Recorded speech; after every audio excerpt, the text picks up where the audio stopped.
Psychic Radio, Earth's #1 psychic radio network, and watching Moonstruck TV, enlightening television. Welcome. Time for Amanda Hall Psychic with Amanda Hall. Live from AmandaHallPsychic.com.au. Connect direct. In North America, dial 888-454-2751. In London, 20-3519-2158. In Sydney, dial 02-8488-3147. Or online, contact us through our Facebook page, Facebook.com/Psychic Radio. Or one of our websites, AskOneRadio.com or Moonstruck.tv. This is Amanda Hall Psych on A1R, the Ask One Radio Network. Welcome to A1R Psychic Radio here on Moonstruck TV with Amanda Hall Psychic all the way from the Gold Coast here in Australia.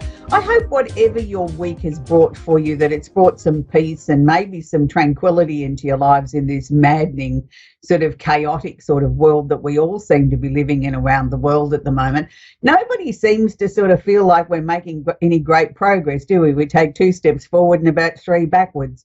And let me assure you, here in Australia, yes, we feel very, very fortunate that we pretty much have COVID under control here. For the moment, fingers crossed, we've had a couple of major outbreaks in one of the states, but I know that there's many parts of the world where it's still not anywhere near looking like being under control. And look, my heart goes out to you guys. It's really a very scary sort of time. Nobody really understands or knows why the world is facing this crisis. Yes, there's many theories, and we can talk about that a little bit later in the show, but for the most part, we all are in this together around the world. We are all holding hands with you, and we're holding you in our prayers and our thoughts. So I think we'll get on with the show. So the card of the week that I've drawn this week, the Simply Tarot card of the week, is the Page of Cups. Now, the pages, the knights, the kings and the queens in the tarot deck are probably the most difficult one for people to understand, because they say to me, Amanda, how does this affect me? I've drawn the Page of Cups. It says a young woman up to the age of 25. And a lot of times when people take up the study of tarot, they're well over 25. Now, it can mean somebody up to the age of 25. It could also mean your daughter or daughter-in-law or somebody that's younger than you. But usually it means the secondary meaning, which is basic good news. Now, it's not necessarily earth-shattering. It's not world-changing events or anything like that. It's just some basic good news. And couldn't we all do with a little bit of that at the moment? Some basic good news in our lives, because our lives feel like they've been so out of control for such a very long time. So it would be nice to have some basic good news in our lives now. So I want to move on to the astrology section now, because it is quite important. We've been talking about it for months now, about COVID-19 and where I stand astrologically with the COVID situation. It's not so much that we've had any major shifts this week. It's more the fact that I haven't had the opportunity yet to talk about the planets that are going retrograde and how they're actually affecting each and every one of it. The cycle actually started back in May. About halfway through May, we saw some of the major or outlying planets starting to go retrograde. And the press is usually Mercury, because it's short, it's fast, it's furious. It affects all our communication, including our cell phones, our laptops, our devices, any sort of communication. It's the time when people don't have their listening ears on.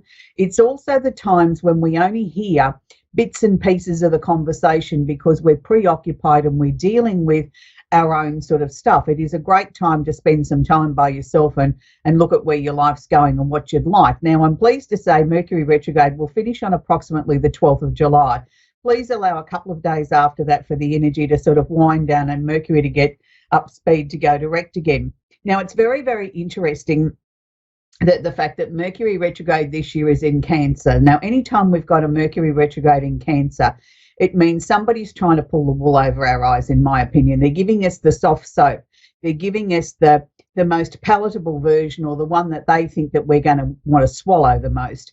Now, I want to sort of backtrack a little bit, because we've got the moon's node, which is the north node, which is us seeking the easy way out as a planet or as a globe, as each and one of us individually is trying to work its way through on with these 2 planets holding hands with this. So we've got the North Node in Gemini, body to believe what we want them to hear. That will bring some, that's good on one way if we're being told the truth. Are we being told the truth? Well, only you can make that up, make your own mind up in that matter. But it's like everybody's having a talk fest at the moment. Everybody's got an opinion. There's so much stuff on social media. Should we vaccinate? Should we not? Again, it comes back to a personal choice. I think for the moment, I think we need to be looking at trying to get COVID-19 under control, and hopefully they will create a vaccine. But let's just live in the here and now, and let's start to follow our local governance on what our local politicians or our local lawmakers are telling us to do for each individual location. Now, if we're able to do that and we're holding hands with the sun, which is the planet of where our ego and drive comes from. Now, the sun's in Cancer also, holding hands with planet Mercury, which is going retrograde. So it's really interesting. We're going to start to see a lot of people take centre stage, talking their way in and out of situations, trying to calm us down on one hand, but on the other hand, being very pragmatic, very almost negative in the way that they're sort of saying, okay, we've got to look at security, or we've got to look at this, or we've got to look at that. We've got to reopen economies, even though, COVID cases might be going up, but that's okay. We've got to get these economies open because otherwise the world's going to collapse. Look, I'm not saying the world won't go through some corrections and won't go through some tough times financially, but isn't it first and foremost that we take care of each other? That if we don't have our health, we have nothing. That's where our wealth comes from, is being healthy and being able to make choices and decisions and to go to work for each and every one of us. So I think it's interesting that they're trying to appeal to our emotional side and trying to push those emotional buttons. Your family won't survive this, your family won't prosper, your family won't this. And at the same time, it's like I'll give you a slap in the face at the same time after I've just been sweet and nice to your face. So please be very careful when you're making decisions or choices that might affect you, not just in the short term, but the long term. Make sure that you're well informed, that you've really listened, you just decisions, and maybe have a conversation or two with a few other people to get their perspective if it's something that's major or, something that's going to affect your life for a very, very long time. I want you to be very watch of a lot of news from all different sort of a handle on what's going on in your location. Now, I'd also like to sort of share with you, we have 3 other planets that are retrograde at the moment. And I know on the show we've been talking about for months, the planet Jupiter, Pluto and Saturn. Now, the mind connecting us together as a globe. Now, when Jupiter goes retrograde, he is actually asking us to start to look at things from a different set of eyes. I think we're trying to achieve getting COVID-19 into some sort of control. I started the show, I heard that there's a potential another pandemic that they're looking at coming out of China, connected with an influenza virus that they're saying could be the next pandemic. I mean, as if we haven't got enough good news to go around, we might have a second round of something completely different. So this is not surprising when you've got Jupiter going retrograde, that it's sort of saying, okay, we've got to look at everything. We've got to collectively look at everything around the globe. And we can't just become complacent. Now, Jupiter retrograde will be there till about the middle of September, so we still have a number of months to go while Jupiter's asking us to correct and realign the planet, realign our thinking. Let's join hands. Let's think together. Let's not just look at it as an individual country or a nation. Let's look at collectively, what can the globe do together? We're stronger together as a united front. Now, this may also spill over into the Black Lives Matter, and I don't want to minimise that. I think that's a very overdue process that we need to look at globally, at how we treat our Indigenous or coloured people around the globe. They are no less than us white people. We are not supreme, and it's time now that we all joined hands and sort of started to make the world one. It doesn't matter the colour of your skin, the race, or where you've come from. We are all equal. Now, also in this equation, I'm going to bring in that we need to tackle globally climate change. We need to be looking at other ways, other resources that we can use moving forward. It's time now that each nation that might produce something or has minerals or has things that they're taking out of the ground, is there other add-on industries that they can add to that? Is there a byproduct coming out of what they're mining or farming or producing? And I think as we move forward through this COVID mess, I think we're going to see, and I'm calling it a mess because it is a mess. There's a lot of countries around the world that haven't handled it, other places have. And that's not because there's lack of leadership in a lot of places, and sometimes a bit of arrogance and ego getting in the road, instead of looking at collectively what's the best for your nation or your part of the world. But anyway, that's just my personal opinion. But what I also want to look at here is that out of all this chaos will come some breakthroughs. And if that means nations and local places start to look at manufacturing or producing things or becoming more self-sufficient in their own location, maybe that's not a bad thing. Maybe we need to be looking at that as we're minimising overseas travel and our trading with overseas countries, that we need to all become a little bit more of looking in our own backyard and sorting out our own stuff first and feeding our own nation, and then we'll look at helping someone else or trading with someone else. Maybe not such a bad suggestion. So we also have Jupiter holding hands with the planet Pluto, and I've spoken many times on this show about Pluto in Capricorn, been there for a very long time, since 2008, will be there till 2022. Now, Pluto's nearing the end of his reign, so this means his lessons now really start to intensify. Now, Pluto will be retrograde until the first week in October. Pluto does spend a lot of time retrograde, so this is nothing unusual. But this, in my opinion, intensifies Pluto's clout. Pluto's sort of just regathering his strength. It's like reassembling his army and picking out the best people, the strongest people to march forward with. So be aware of that. We're going to see some strong arm tactics. We're going to hear some very strong words coming from people that around the world that think they're very important. We're going to hear people talk about, maybe getting their armies ready or sort of going into battle or using words like that connected to COVID. So be aware of that. There's going to be a little bit of desperation, I think, coming from people that may be ego-driven, that are particularly in the spotlight, or our leaders around the world. So just be aware of that. So listen very carefully to what they've got to say. Cut the BS and the spin out of it, and there'll be enough of that to go around. And look at what they're truly saying. Look at their choice of words and try and understand how does that affect you, and are they really becoming combative? Are they looking to go to war? Or are they really sort of looking at the problems that we have in our own nation first? So be very aware of that. That's going to be very interesting over the next few months as we start to see how people really perform in positions of power under this buckling and crippling sort of crisis around the world, and how they're dealing with it and how they're dealing with each other. It will be a very interesting step forward. So finally, I want to talk about Saturn in Aquarius.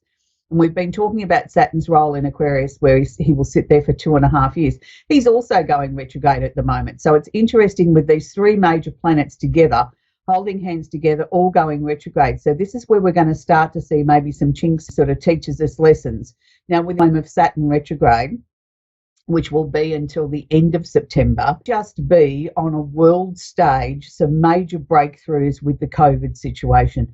I'm not going to put into production, but they may just stumble across some already treatments or suggested courses of action as far as medically is concerned that might be able to minimise or reduce the seriousness of COVID and save more lives. I'm still very, very hopeful that they're going to find a vaccine and something that they can roll out worldwide. But in the short term, we may be looking at some major breakthroughs from people thinking outside the square, looking at this through maybe a different set of eyes and sort of saying, what about this? We haven't tried this. Have we tried that? So just, that could be some very, very good news on that front. So I want to quickly talk about the candle of the week this week. And this week it's the candle of manifest. If I can get the label right. And it's the candle that I feel we all could do with. We need to be manifesting, I think, some positive energy, some new direction in our lives, and manifesting not just on a material level, but let's manifest good health for everybody. Let's manifest some peace, some calm, some clarity in our thinking, that our politicians around the world might grow some intelligence and start to think of the countries and the nations that they govern instead of themselves. Wouldn't that be a nice change? So I think that there's a lot for us to be thankful for at the moment in the midst of this pandemic, and I think we can all start to manifest the things that might be important to us. So the three candles I've chosen this week in the gift box, they could obviously manifest. We're keeping it along those lines where we hopefully can manifest some wonderful things in our lives. My angel in the sky as I'm burning on set for all the people that we've lost over the last few months, whether it's from COVID, whether it's from other natural causes or accidents or whatever. It's there for you to give you some sort of comfort to know that we are thinking about you and holding you in our prayers for all the angels that we've lost. And finally, the candle of love. I think we all need as love. And I think more than ever, that song is very appropriate today that we do need more love, more understanding in the world. So really important tough times as we go through life at the moment. We need to be sort of, I think, much more focused on being the kind and considerate person, as kind and considerate as we can be to ourselves and to our fellow man. So we're going to take Laurel, we're going to talk to Laurel in Entwistle in Alberta, Canada. Are you there, Laurel? I was going to call you Laurel Lee. Yeah. Yes, I am. Do you have a question I can work with, Laurel? About my career choice, if I'm going in the right field. All right. I'm not able to say to you that you need to be a particular type of profession, but I can certainly guide you through whether or not you're on the right path. When I'm tuning into your energy, Laurel, what they're showing me is that it's been a very long, arduous sort of road to get to this point where you are now, where you're sort of starting to sort of feel as if you're finally on the right track. It's like everything narrowed down almost to a point of a standstill, wide and open and very clear. So, yes, I'm going to say I think you're almost there. So if you've made some changes career-wise in this last 12 months, then that's a good thing. I still think there's a little bit more to go through, a little bit more to learn or add or study or add to this, but you're certainly on the right path. Has there also been a change of residence there, Laurel? Yeah, like not completely, but in the process. Right, because that was the other thing that they were showing me with this career change or, clearer direction in or around that was a change of residence. And I sort of also was going to say to you, that's a good thing too. I think whatever you're doing, keep going, because you're finally listening to yourself.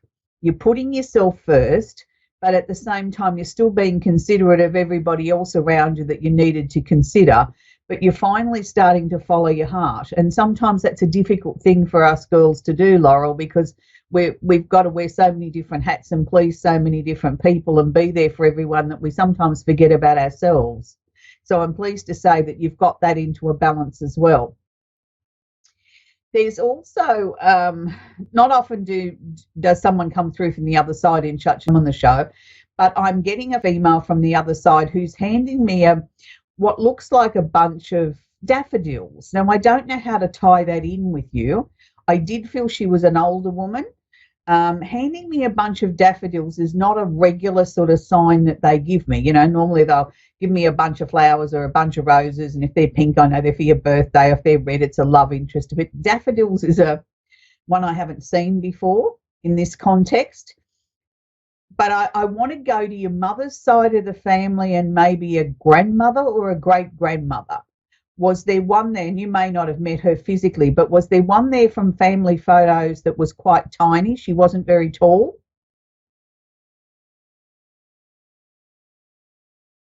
That you know about from family photos that go way back? Because that's who the flowers are coming from. So I can only take it that she's showing me those flowers because the yellow to me would indicate sort of brightness and happiness and the start of spring, as if we're planting new things, that, everything's starting to shoot, which is good. So that's where we're going to leave Laurel. It looks like we've lost her connection there. She's not able to answer me on that, but I hope that you've been able to hear this or watch it back on the replay, Laurel, and you'll be able to place who I'm talking about. So we're going to talk to Sonia in Lenzen-Hensen in Germany. Are you there, Sonia? Yeah, hello, Amanda. Nice to hear you. Lovely to hear you too, Sonia. Do you have a question I can work with, sweetie?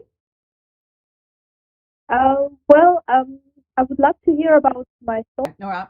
Let me tune into what's happening in your life then, Sonia.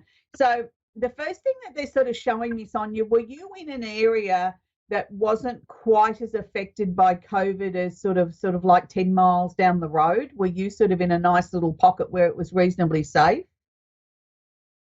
Yeah, that's right. Yeah. Yeah, because they were just sort of showing me in this little, was like somebody had a big blanket of protection around you or the surrounding areas, and that's a good thing in the midst of all this. So that's nice.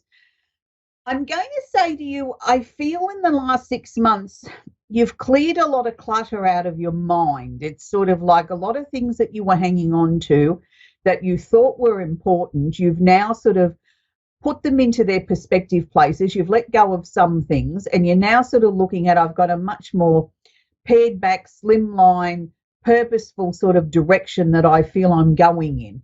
In some ways, it sort of feels a little bit too pared back. It sort of feels a little bit too clinical. It's sort of like I want to add some colour to it. That will come. I don't think you necessarily need to try and add anything to it now. By the time we get to September, Sonia, you're going to see and feel and know what the things are that you need to add back to this. It's all well and fine, imagine we've got a minimalistic house where we've got basically nothing except the bare essentials. Well, now we're going to add some accessories, and that's what we're going to do to your life. We're going to add sort of like some accessories. I'm seeing a very, very big pink heart. So is there someone special in your life at the moment that you're hoping it's going to get more serious? I'm sorry. What was the question again? Is there someone special in your life at the moment that you're hoping it's going to get more serious? Well, yeah, but that's not that important actually. Yeah. Well, I'm just giving you what they're giving me. They were showing me this oversized pink heart, and I didn't feel it was a new relationship. I felt it was sort of the current situation was exploding in a beautiful, loving sort of environment, as if it was getting more serious or you're feeling more in love or something like that. That was also part of the changes that are coming. Okay. I feel 2021 is going to mean a change of direction or a promotion with your job. I'm not sure whether it means a change of job. I didn't necessarily feel a change of company, but I felt a change of direction within the company, which sort of comes in the form of a promotion, but it's also going to mean some extra study, some extra training, and it wouldn't necessarily have been a direction that you would have chosen to go. It's sort of like it's offered to you when you think, oh, okay, all right, well, I'll think about that. I wasn't where I thought I was going.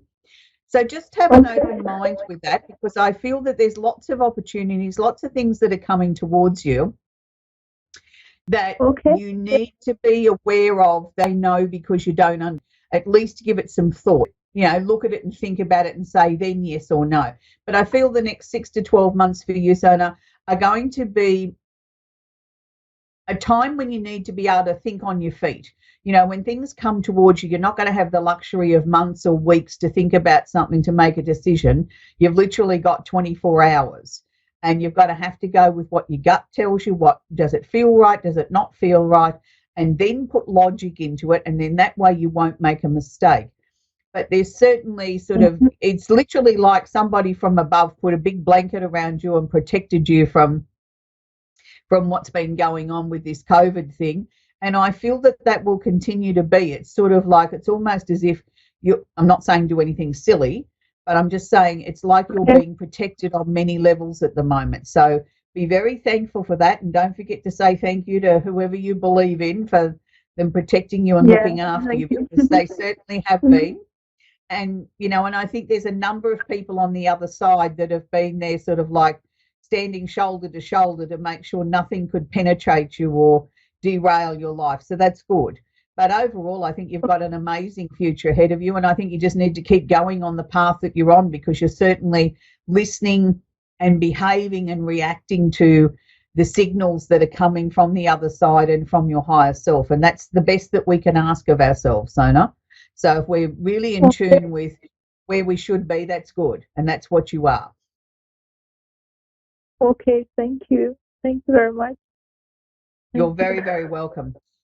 So, we've only got a couple of minutes left of the show, and I just want to make sure that everybody fully understands this Mercury retrograde will go through till about the 12th of July or July 12. So make sure that you have your listening ears on. You pay very big attention to any direction that's coming from local government, local authorities on what to do and how to behave in this COVID pandemic at the moment, because every place is different. Everybody has different rules and regulations that they need to follow. But, one of the major things that seems to be coming out from around the world, for goodness sake, get a mask and wear it. It's not cool to sort of walk around and think you're macho man or woman, that you can turn around and not protect not just yourself but everybody else. If you really care about your fellow human being, you'll do what you need to do. Wear a mask, make it sort of your fashion statement, and let's protect the world. Let's knock COVID on the head by us all banding together and wearing a mask. So until next week, I hope you have an absolutely sensational, fantastic week. If you're in the US, I'll be waving my flag for you on July 4th, the 4th of July celebrations, and I hope you have an absolutely fantastic weekend. Don't forget your social distancing, don't forget your mask, but remember to be kind to each other and be thankful for what we have achieved as a globe, that we're all in this together, and the sun will rise again, and we will all beat this, and we will all have a better world at the end of this. When we come out the other side, we will make the world a better. Bye for now.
To A1R Psychic Radio, Earth's #1 psychic radio network, and watching Moonstruck TV, enlightening television.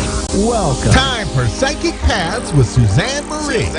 Live from PsychicPaths.com. Connect direct. In North America, dial 888-454-2751. In London, 20-3519-2158. In Sydney, dial 02-8488-3147. Or online, contact us through our Facebook page, facebook.com/Psychic Radio. Or one of our websites, AskOneRadio.com or Moonstruck.tv. This is Psychic Paths on A1R, the Ask One Radio Network. Hi, welcome to A1R Psychic Radio. I'm Suzanne Marie, and you are sharing this time with me tonight on a Wednesday evening. I hope to have some very good readings tonight.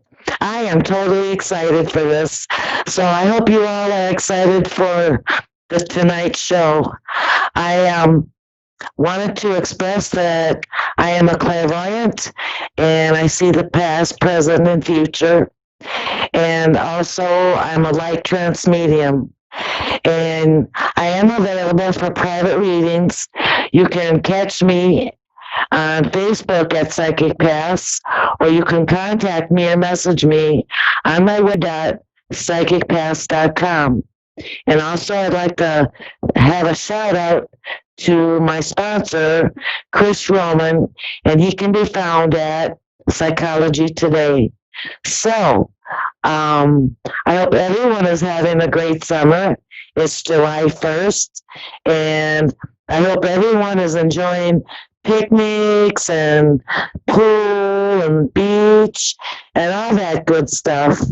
I myself are from Minnesota, and we only got 2 months of summer, and so this is it. And then it turns very, very cold. So what I've been doing is joining my roses in the garden and trying to get a few of those things bloomed. And I finally got rid of my cabin fever with being safe and shelter place, and I've dyed my hair back to blonde from red.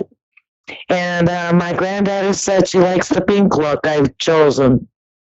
So, yeah, I can't wait for everyone to call in and let us go ahead and have a really good show. I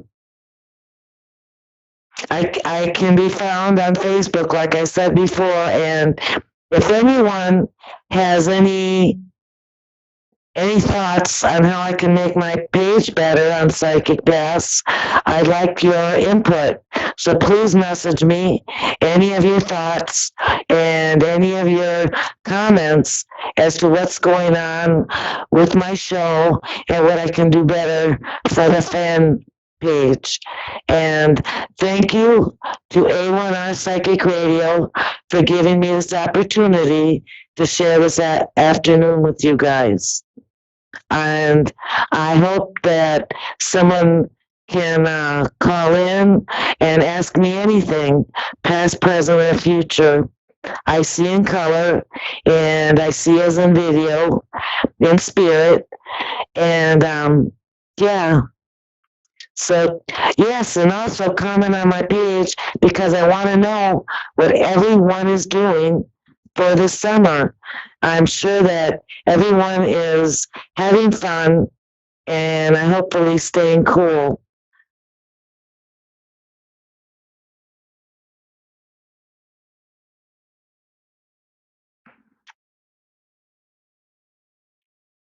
So, we have Madison from Colorado. Hello. Hello, how are you? Good. How are you tonight? I'm doing good. How has your summer been? How's what? I'm sorry. How has your summer been? Oh, good so far. Working and children. So always working. Is there anything I can help you with tonight? Yeah, I just wanted to know, the father of my son left me for, I guess the best way to describe her, she's just very manipulative and toxic. And I just want to know, I talked to another lady before, and she thinks that maybe, July, August, that he will come to his senses and realize all of this. Like, I was just wondering if that's something that you thought as well.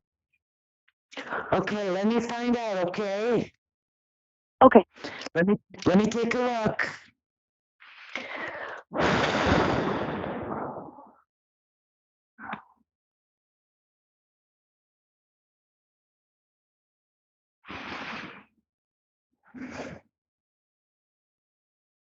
Let me see if I have him. What I'm picking up is a man with, let's see, brown hair.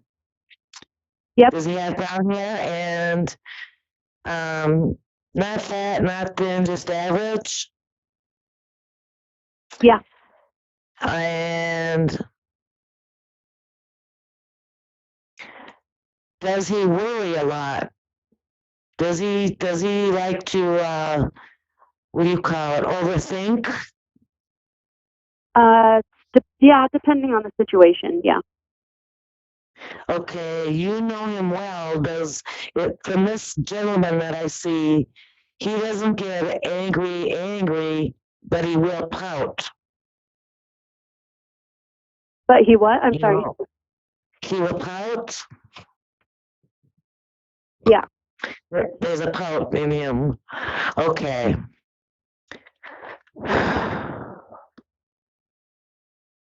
I just want my family back. Our son is only 7 months, and I've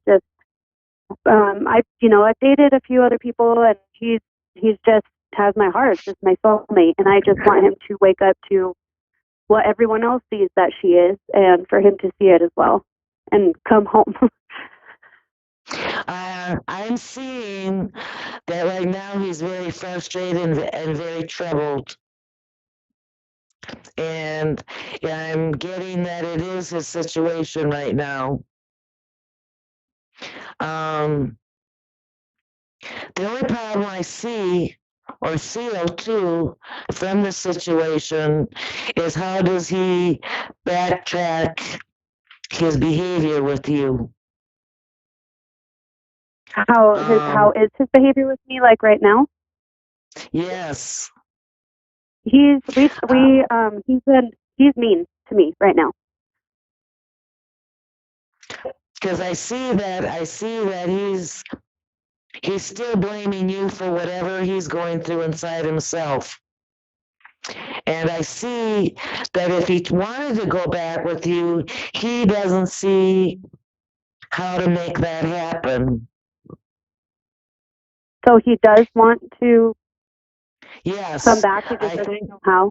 Yeah, he doesn't know how, and he's still blaming you. So it seems like he's clearing things up in his mind, but I do see that it's going to take some time because he needs someone to blame for a situation, and he'd rather blame you than take responsibility for himself. Do you see him and her? They've been together. They're going on like 8 months, I think. Do you see them lasting like marriage and forever? No, no. And I think it is because, from her standpoint, she's using him. She's not looking for a long-term relationship. Okay. And I don't know if you, obviously, medical questions and things like that, but do you see or feel another child entering his life with her by chance? No, but I do see that she would fake it. Okay, because she's pregnant right now. So I don't think that's going to happen. okay, because the other lady I talked to, I asked her too, and she said that she doesn't think that it's actually his baby, because this is kind of what she does. She just kind of destroys other people's homes. She's known to do that. Maybe that's what I meant about fake, because I feel like something's fake. She's not being totally honest. She's not even being a little honest. But I don't see that in his life. I don't see another child. Do you think like he'll stay with her the whole pregnancy? Because I obviously am assuming that he thinks it is his. So right now he does. He's pretty frustrated. He seems to be agitated. He seems to be confused. But I don't see them lasting. I really don't. okay. Do you like the lady? She told me, like she thinks that maybe there will be a light at the end of this tunnel, like in July. Maybe she told me somebody will tell him something, like she was seeing me, or like something that tells the baby that because she said that she didn't think that he would stay with her the whole. I do see light at the tunnel, and I do see that somehow you two will work it out. Okay, yeah, I don't know. It's This just time. it's it's been hard, and I just, I'm just like, I mean, he tells me that they're going to get married, This is a everything great like time that. for I don't know if you. that's This is a great time actually for you. real. This is a great time for you to take that time for yourself, to learn about yourself, to figure out what you feel, what you think, and how you see your future. This is a break. This isn't permanent. So I would take this opportunity to find out more about yourself and how to love yourself more. What makes you get joy?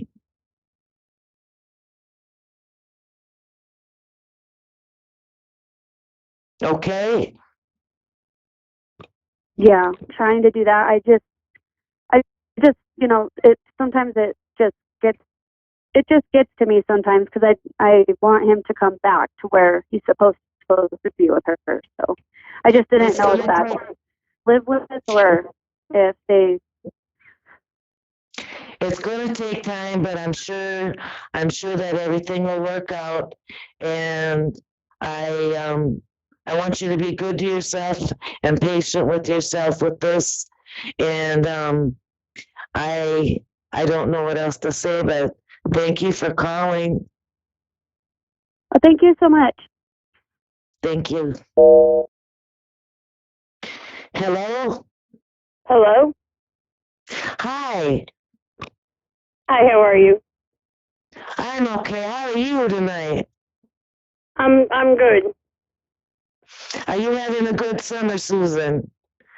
No, I'm not. I haven't had a good year at all.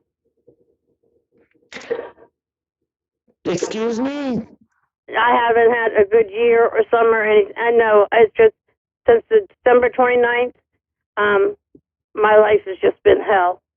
It's been horrible. Oh no. Oh no.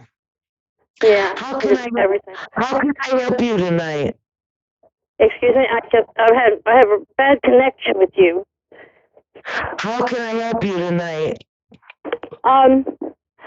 Well, I want to know if my husband is okay and that he did make it. And I want to know if he is still here with me because I feel him here. I know he's here. I want to know that he isn't waiting here with me because he thinks I can't make it. I want to make sure that he made his journey and he's just back here because he wants to be with me. Okay. Hang on I a want to know second. what I'm supposed to do now. I'm lost now. I don't know what to do. He was my life. You're going through a lot of grief. I understand that, and that takes time. And I don't think time heals these wounds of grief and loss. It will get better, but I don't believe that ever really lessens. He is around you. He doesn't like the fact that you are so sad and in despair, and feels despair because at where he's coming from, he can't help you. He can't show you what he wants to show you. So he has given me the message to give to you that it hurts him to see you so sad. Is that why he's still here?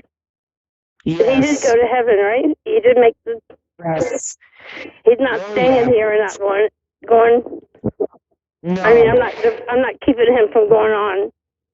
No, he's passed. He's done the journey, but he's always drawn back because he doesn't know how to let you know that he's okay and that he doesn't want you to be so sad.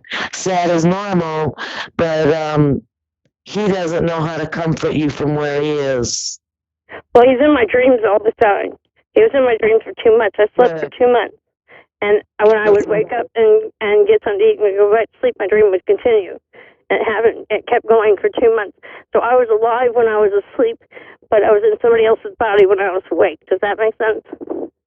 Yes. I wasn't living my own life because reality just wasn't there because he wasn't here. And I dreamt about him for 2 months, and I still dream about him.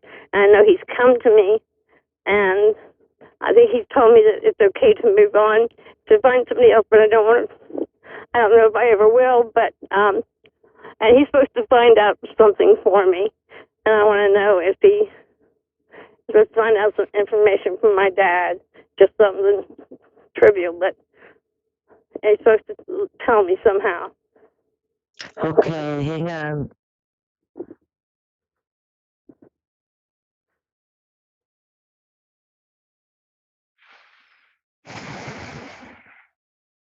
Now, is your husband buried? Yeah. Is he in the cemetery? And do you go see him? Yep, I was just there today. Because he keeps showing me that. And your dad, does he have the personality of like an average Joe, like just got that comfortable, personality where he's kind of like everything's all right, kind of a feeling? Yep, he was laid back. He said, don't worry about it. You can't change the outcome, so what's the use of worrying? He was that kind of person. I got a nice sense of humor from him. Just, he's a great person, great man. What you're asking, does it have to do with a document? Yes, it does. Something my mother did, and I want to know why she did it, and I want to know if he found out why she did it. He's pointing at the second sentence on the document. Do what? You didn't know, and I'm not sure what he's exactly reading because I can't see the document, but I do know it's the second sentence in that document. Do you have the document? I had it, and it just disappeared. Would you remember what the second sentence was? I might if you said it. Hang on. I know it was his will and testament from the lawyer, but I've called all kinds of people, and it's not documented anywhere. And they said that there was no chance that a lawyer would have sent me that paper because they just don't. Or there's no chance that the court would have sent me a piece of paper with their will. There's where it came from. I don't know the lawyer that it came from, and it just disappeared. Do you have siblings? Yes, I do. Okay. It has to do with the siblings, both of them. If this helps, I do believe that how can that work? I'm listening to him.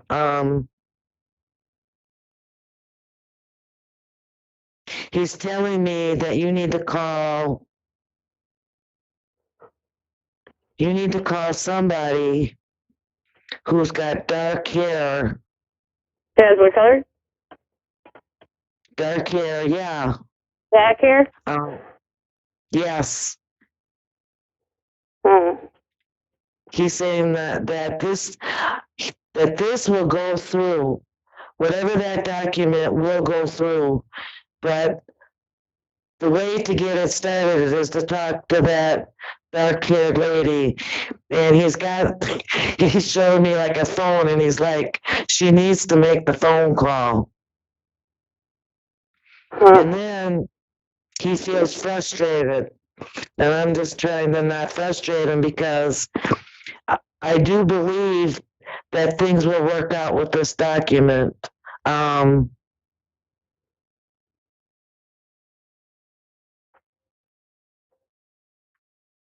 on a minute. Okay.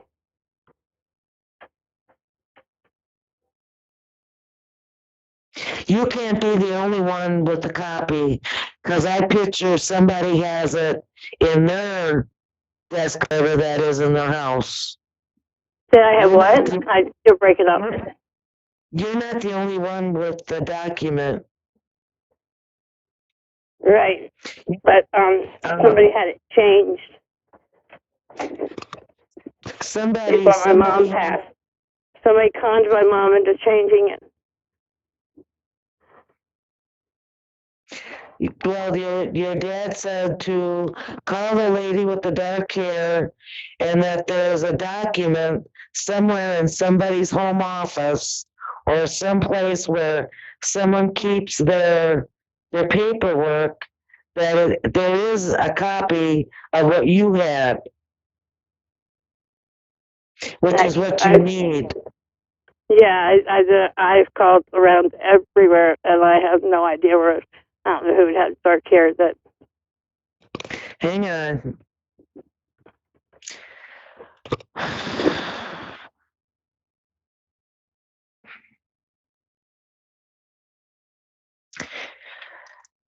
Does this dark-haired lady that you know, does she live in some kind of a reddish maroon house?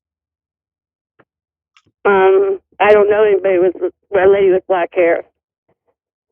I don't know who, because he was 80-something, and I live in my own house. I don't know who he went to.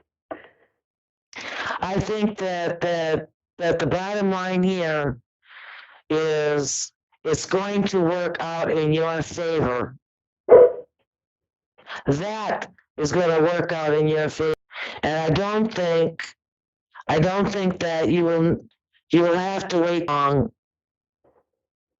And Could this be something different, like a lawsuit? Maybe. But I see that at the end, it's ultimately going to work out for you. Now, when the ball starts rolling in your favor, your sign that it's about to happen, it's about to start, what I'm going to give you is a sign. And that is a field of daisies. Now, it could be a picture, it could be a poster, it could be something on the side of the building, but it's going to be a field of daisies. And when you see that big field of daisies that you just can't ignore, I want you to know that things and the ball is going to start rolling. Okay, well, I somehow this website, this ad fell onto on my phone that I didn't know anything about, and it was a lawsuit that something had to do with my husband's medical care, and I applied for it, for the lawsuit, and I haven't heard anything. I don't know if they have black hair. Well, you will. Trust me. And I have to go. I got 4 more minutes, but I wish you all the luck and love. So you think that this is going to turn out in my favor? Yes. Wait for those daisies. And were you talking to my dad or my husband? Your dad. Your husband is with him. But I gotta go. Okay. Thank you so much for calling. Thank you. Have a great evening. Bye-bye. Honey. Yeah. Don't worry. Things will get better. I promise. I hope so. I really hope so. I hope I get this lawsuit in my favor because he really deserved it. I do see that happening, so I'm sending you all kinds of love. And please know that both your father and your husband are together, and they do check up on you. And this despair and loss will lessen. Okay? Okay, thank you so very much. You helped me a lot. All right, honey. Bye-bye. Thank you so much. You have a great evening. Have a good night. Bye-bye. Bye-bye. Well, everyone, I hope that you enjoyed the show as much as I did. Thank you, callers. I really appreciate the calls in. I really love this work. I really love reaching and trying to give everybody hope and You can get a private reading. Check out my website, www.psychicpaths.com, and check out my Facebook page, Psychic Paths. And once again, I'm saying an adios from A1R Psychic Radio. Bye.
listening to A1R Psychic Radio, Earth's #1 psychic radio network, and watching Moonstruck TV, Enlightening Television.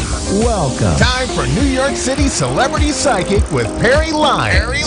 Live from PerryLyonsBrilliance.wixsite.com/Perry Lyons. Connect direct In North America, dial 888-454-2751. In London, 20-3519-2158. In Sydney, dial 02-8488-3147. Or online, contact us through our Facebook page, facebook.com/Psychic Radio. Or one of our websites. AskOneRadio.com or Moonstruck.tv. This is New York City Celebrity Psychic On A1R, the Ask One Radio Network.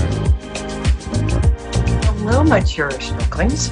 I'm Perry Lyons. This is my small castle outside Paris, or castle outside of Paris. And welcome to Perry Lyons, New York City Celebrity Psychic. This looks a little like a bib, so hi.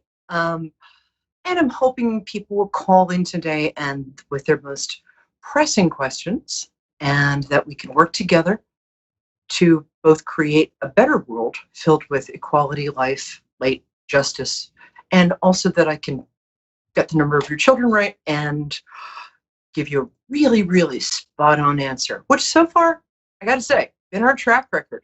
Thank you. Anyway, so I'm in Annapolis, Maryland, so I'm kind of the New York City, but right now in quarantine in Annapolis, Maryland, celebrity psychic. And it's been beautiful here, except it's sort of in the south, and there were hailstones today. These hailstones the size of golf balls. I only think that that's an omen for the end of the world, because I also actually cleaned my house yesterday, which in the Bible, it says when I do that, it is the end of the world. Anyway, so hi, welcome to Perry Lyons, New York City Celebrity Psychic. And we're going to do the Psychic Tarot weather right now. And that's where I draw 3 cards totally randomly. And that's going to be, the 3 cards are going to represent kind of the psychic weather, or if you've been watching me a lot, you know this word, zeitgeist, the spirit of the times for the week coming up. And the spirit of the times is also the spirit of us individually right now. So take a deep breath, grab your goldfish or cat, and relax. And I'm going to pick 3 cards and randomly tell you the psychic weather. Ready? Which is just like regular weather, except with less damage to crops. Okay. Oh, that's interesting. Okay, I'll even show you what it is. The Queen of Wands it's an energy that's going to be entering probably around Friday is what I'm getting. And this is a very outgoing female, kind of a female energy. So if you're a woman, which I happen to be, it means that towards the end of this week, you're going to be sort of channeling into your divine feminine goddess self. And you're going to be feeling like you've got a surge of energy. You've had a lot of realizations during this time. You're kind of ready to take over the world. I personally have taken over the northeast corner of my living room. But it also means that there's a very strong woman or female energy that's going to pop up sort of either in politics or on the world kind of radar this week. Okay. That's interesting. The next card is, again, having to do with feminine energy being honored in our culture more, or being recognized. This is the High Priestess. So for each of us individually, this means that either we're honoring our feminine, intuitive, and I don't mean feminine, you don't have to be a woman to have a feminine, intuitive side. But this is a week in which we're going to be kind of getting more still. We're going to be open to more kind of, we'll say, synchronicities, cosmic responses, direct responses to our questions or wishes. And we're going to find that things we've been thinking about for a long time are going to start sort of showing up in our lives. It's a good week to start a meditation practice. It's a good week to kind of learn mindfulness, and it's a terrific week to just pay attention to your own intuition and your own psychic self. Nice. Okay, this is the last one. We're going to rustle around in here. Okay. Oh, isn't that interesting? The Hierophant card. We're going to get some news about like governmental structures and there might be some change this week, or rumors of change. Like one of the candidates might gain some real footing this week, and somebody. A Hierophant has to do with institutions, so that's and cultural institutions. So that's like schools, that's marriages, that's political or government. And when you get the Hierophant, it means in your own life, it's going to be something coming up to do with following rules, like the government rules. This is a week that a lot of people are filing their taxes.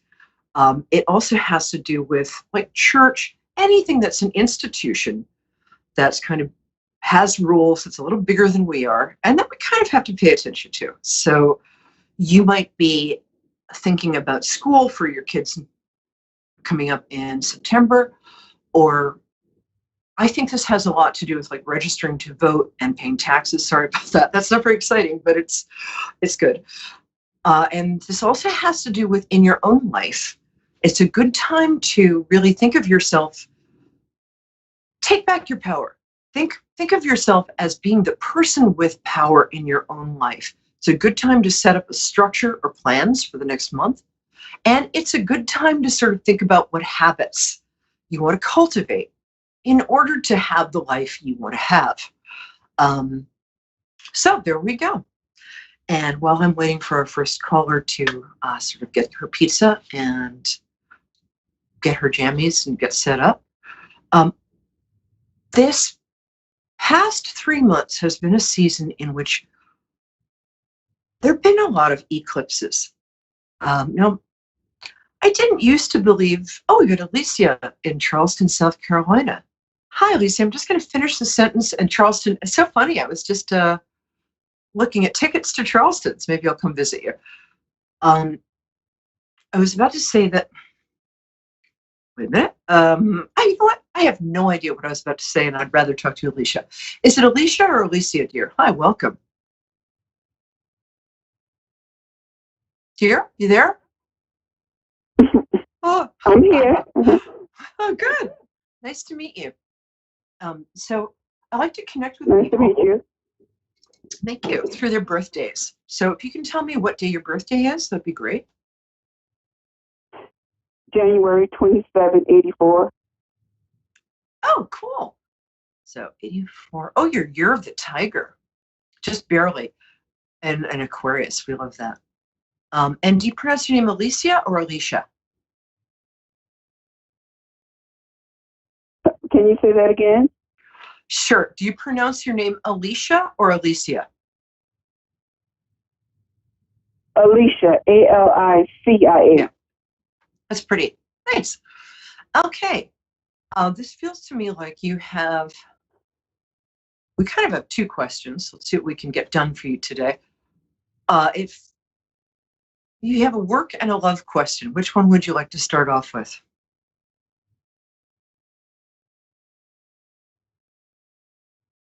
Can you repeat that? I can't hear you well. Oh, tell you what, I will hold my microphone up. Can you hear me now? Oh, A little bit. hello. It's just breaking up. All right. Oh, well, I will speak loudly. Loudly. So what can I help you with today? What would you like to know? I just want to know how can I build my brand new business that I just started. It's mostly online, but I do have to go out, engage, and promote. Also, I just became an author of some books. I'm also a life insurance agent. I just need to know what strategies do I need to take to make it work, because so many people are not so receptive. I don't know if it's because they don't want to help or they feel the help they need, or maybe I'm just not approaching the correct way. Basically, I'm just trying to get my maximum finances I can receive from my business? Being self-employed, where I don't have to work for anybody anymore. I think that's a great question. And you can do this. The problem is you're a little too scattered. The other problem is right now, the best strategy that I'm getting for you, and let me illustrate this with sort of a little like example. Okay, if you're a kid on the beach, right, and you want to build a sandcastle and you want to get, you don't know the other kids, you want to get other kids to help you build a sandcastle, right? And but if you go up to each kid and say, I want to build a sandcastle, you want to help? They'd be like, I'm busy. I don't know you, whatever. However, if you sit down and build a spectacular sandcastle all on your own, pretty soon the other kids will come around and they'll say, can I help? Can I join you? So what I'm saying here is I think you need to consolidate your branding and your image and take all of the things you're doing. I'm very excited that you're an author. Do you want to tell me what one or two of your titles are so we can give you a little free advertisement in countries all over the world? What? I can't really hear you. Are you asking me what my business is about? No, I asked you if you wanted to tell me what some of the titles of your books are. I think that's in your end. Maybe go to a part of your house where the reception is better. How's that? And maybe you're having titles of my books. Just a title, yeah. Okay, give you the first one is called Herbal. The first one is Herbal Healing for Your Mind, and it's located at Barnes and Noble. And then the second book is Health and Wellness Tips for Caregivers, and that can be found on the Kindle Amazon store. Caregivers? I have to buy this book, Health and Wellness. I'm a caregiver for my both my partner who's cancer and for my 90-year-old mother. That's fantastic. I can't wait to buy these books. So it sounds like you're an accomplished healer, an herbalist. It sounds like you're very empathetic. Right away, I can tell you that what I'd like to see you do is I think you're very attractive. So I can't see you, but I can see you with my heart. And it sounds like you're a woman of color, and there's a huge opening for your wisdom and your beauty now in our culture. So that's a great thing. All of these things work to your advantage. What I'd like to see you do is have maybe your name and a catchy business title, or maybe just your name. Consolidate, that just have an umbrella title, like you're a healer who works in different modalities, just healer and helper, something like that. And then there are so many things you can do here. What I'd like you to do is look up ways you can do on your website, you can do affiliate marketing. You can have the books for sale on your website. You can link up with a caregiver thing. You can link up with AARP, the American Cancer Society. There's so many places that are looking. Believe me, caregivers, we really, really want to be recognized and helped. We will buy anything that says, here's some tips for you. So right there, you have a built-in audience. The herbal stuff is fascinating.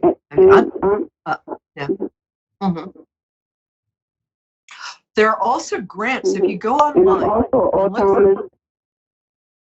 you're also what? Okay. And I'm also Alzheimer's and dementia specialist. That's what my business is about. I created an e-learning course, but I have not released it yet because I have a certification that I have to receive before I'm able to release it for my state. So that's another thing that's really been bothering me. And I've been getting most of the money. So then something comes up and I have to spend the money, but I'm going to keep going because that's what's going to really make the big portion of my business. That's what my business is about, Alzheimer's and dementia. That's what my big sale is going to be, releasing that e-learning course that I built from the ground up. But I can't release it to the world until I have that certification to say that I can teach in my state. So I have the people that I'm connected with that I'm going to get certified through. I already exempt one exam I don't have to take because of my knowledge and credentials that I already have. But to become an educator, in order to release the course, I have to take that course in order to be able to release my course that I created. So I just want to know what do I need to do to make sure things work for me. I think you have, I'm going to turn this light up. I think you have enough credentials right now you don't need to be a certified educator to release an online course. You don't. Trust me. I would get on that course. See, this is the thing. I was told I had to be certified because some of the content belongs to the company that I got certified through, but it's my course because I built it from my answers. It's just their outline. So I was told I had to get certified to be able to release it if I'm going to use their content. In order for me to have my people come take a course through me so that they can get certified, I had to be certified through the company they're going to go through to say that, like, what I'm doing is they're taking the course through me to prepare them. Then they go to the company that I'm associated with to actually take the exam to get certified. So I was told that's the reason why I have to get certified in order to do that, so they can be able to come through me, get the course, take the course, and then go through the national company to actually sit for the exam. So the information would match that they're learning for me and going to take the test. But all my other courses, I wouldn't have to because I already have enough education and I have a degree and all that. So I'm just trying to, I don't want to let that course go to waste because it took me a while to build it. So I'm trying to do what I have to do to get the money just to take the course, and then I have to come up with another piece of money to actually sit for the educated exam. So that's what. This is very complicated, and I think what very smart people do is we unnecessarily we unnecessarily complicate stuff. So I'm going to draw. Okay, the first thing I'm getting. This card is for you. This is the Chariot card. This is specifically when I read. This is a card of a business that's owned and run by a woman. And it's a woman who is using both her left brain, which is the structured, analytic sort of very, very put together brain, and her right brain, which is her intuitive brain, her writing ability, her creativity, and her charm, which is you. So, and sometimes when we're starting a new phase, excuse me, what we will do is we will make things more complicated. So what I'm going to say is, yes, don't use their content right now, and don't put pressure on yourself to release that particular course right now. What I would do is keep it simple. You have certifications. If you want to just write a quick book about dementia and Alzheimer's, or a quick book about caretaking, or what I would do is work with what you have right now, because you already have enough that if you just, like with the caregiver's book, as I said, call AARP tomorrow and ask how you can link your marketing to them, the American Association of Retired People. Call the Cancer Society. Offer to, they're big places out there that will more than meet you halfway and give you money and promote your book and have it on their website, and you get money for clicks. So there's that. I didn't think about that, because I already have two books that's already created, the health and wellness tips for caregivers. I even have a store that's built inside the book for like products and stuff that a caregiver is going to always need. You don't have to be in the medical world. Everybody's a caregiver at some point. You're taking care of somebody. And then my other book is the Herbal Healing for Your Mind. It's based on Alzheimer's and dementia. Like, what herbs would you use to that can help with dementia, Alzheimer's? What foods is best to eat Like I already have 2 books left out, but I didn't think to call these different societies because I'm already subscribed and a member of them. I didn't think to call them and tell them what I have to offer. Yeah, and the fact that you're already a member and a subscriber makes it even better. They're going to be interested. There's also small business grants. And also, you know, a lot of my friends were African American and in the same situation as I am. They get a little miffed because sometimes the resources aren't geared to their interests, their cultures, and their way of thinking. So there's a whole huge market there for you. Can you see that? There are. And I couldn't hear the beginning of what you were saying. Would I be able to go back and hear that? Because it was messing up real bad. This must be meant for me to hear this piece because it's so very clear. I couldn't hear you in the beginning, what you were saying, the first 5 minutes. Well, I'm so glad you can hear it now. And just go to YouTube and put in, my name is Perry Lyons. So that's P-E-R-I, Perry Lyons, L-Y-O-N-S. And it's Perry Lyons, New York City Celebrity Psychic. It'll come up on YouTube. This will be up tomorrow. You can go back and listen to it. But there's a huge amount of opportunity around you right now. And what I'm going to say is it P-E-R-R-I? P-E-R-I, 1 R. Like periwinkle. Yeah, like periwinkle. P-E-1-R-I. You got a pencil and paper? I'm writing it down. I can hear. I can hand it to you through the phone. It's so important. Be quiet, baby. Hush. Dog is barking. Sorry. Perry. No problem. P-E-R-I. P-E-R-I. And my last name is Lyons. L-Y. P-E-R. Oh, I can't hear you. P-E. P-E-R-I. P-E-R-I. P-E-I-R-I. Just 1 R. P-E-R-I. This is great because now all of my viewers are going to know how to spell my name forevermore. So Perry, like it's the beginning of periwinkle, and then my last name is Lyons, L-Y-O-N-S, like but with a Y. So L-Y-O-N-S. Yes, L-Y-O-N-S. L-Y-O-N-S. Okay, Perry Lyons. Okay. And everybody's welcome to do this. You're welcome to go to YouTube. A lot of useful information on my site. If you watch a couple of shows, there's meditations, and I'll just pick a couple of shows, and I think there's a lot of good stuff for you there. Now, because I'm going to make you my only caller today, if that's okay, because you have so much to offer the world, and I just want to encourage you. Okay. Yeah. And to the lovely person who is waiting, thank you for waiting. Call next week and we'll put you on top of the list, okay? And now, back to you, Alicia. Hi, dear. First of all, let's use this opportunity, because life is about recognizing opportunities and taking advantage of them while they're right in front of you. So just say your first and last names and where people can find your books. How's that? That's a start. So your first name is Alicia. What's your last name? Reid, R-E-I-D. Okay, Alicia Reid. And tell me the names of the books. Okay, my first book is in Barnes & Noble. It is called Herbal Healing for Your Mind. Great. And can I get that in Amazon as well?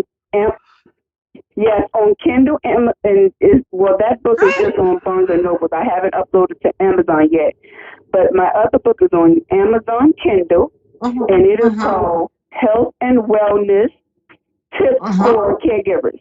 And when you type that in, when you go into the Kindle store, my book is ranked first. It's the first book. That's terrific. So this is what I get from you, because you're starting a whole new life as a successful entrepreneur. And the only thing with you, and the cards just told me this, I picked another few cards while you were talking. And the cards say that sometimes you can kind of get in your own way a bit. You can overthink and overcomplicate. Yes. And when you do that, just take a deep breath. I overthink a lot. Yes, you do. I'm very analytical. Oh my God. Barry, you are so right. And I this is have so much anxiety fun. attacks a lot. You are so right. I had one just before you called me. So, oh my gosh. You are so right. So and I know that because you have the kind of, thank you for saying that, because you have the kind of intelligence that also can sometimes go with a little anxiety. I'm going to teach you right now and all of my viewers and listeners, because I love you all. And Alicia, you're so much fun. I'm so glad you called. Here's a little 2-minute thing you can do. If you're got some sort of issue and it's just messing with you, close your eyes and go to a place where you feel relaxed. I go to this beach in Haiti I went to once. Go to a place in your mind that makes you feel relaxed. Now, next you say to yourself, who would I be without this issue? Who would I be if I wasn't? So if it's like, what do I do next? Well, it's like, well, who would I be in myself if I just knew what to do? And then kind of feel yourself be that person, and it will work. You get this feeling of like being this person who just knows what to do next, right? And then the third thing you do is just be grateful. So after you get the answer, or you just go into being who you are without that issue, and then you just say thank you, just gratitude.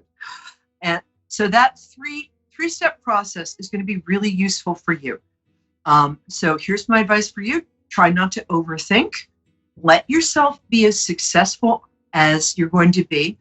Use the great thing that's going on in our culture right now. You not only are working with caregivers like me, but there are a lot of women like me who are African American who would really like your help and guidance, but who are caregivers. Yes. And I think that you have so much to offer the world. So, do the course later. Don't make that a thing that you have to do before you start. Start now.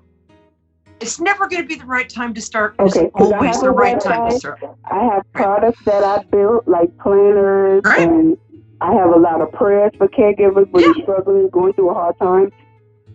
Well, we're done, but thank you for being here, and just thank you everybody. Alicia, that was great. Thank you all for being here, and my cherished ducklings, and Alicia Reed, great to talk to you. And we'll see you next week on Perry Lyons, New York City Celebrity Psychic on Moonstruck, 9 p.m. Eastern Standard Time. Take care.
Listening to A1R Psychic Radio, Earth's #1 psychic radio network, and watching Moonstruck TV, enlightening television.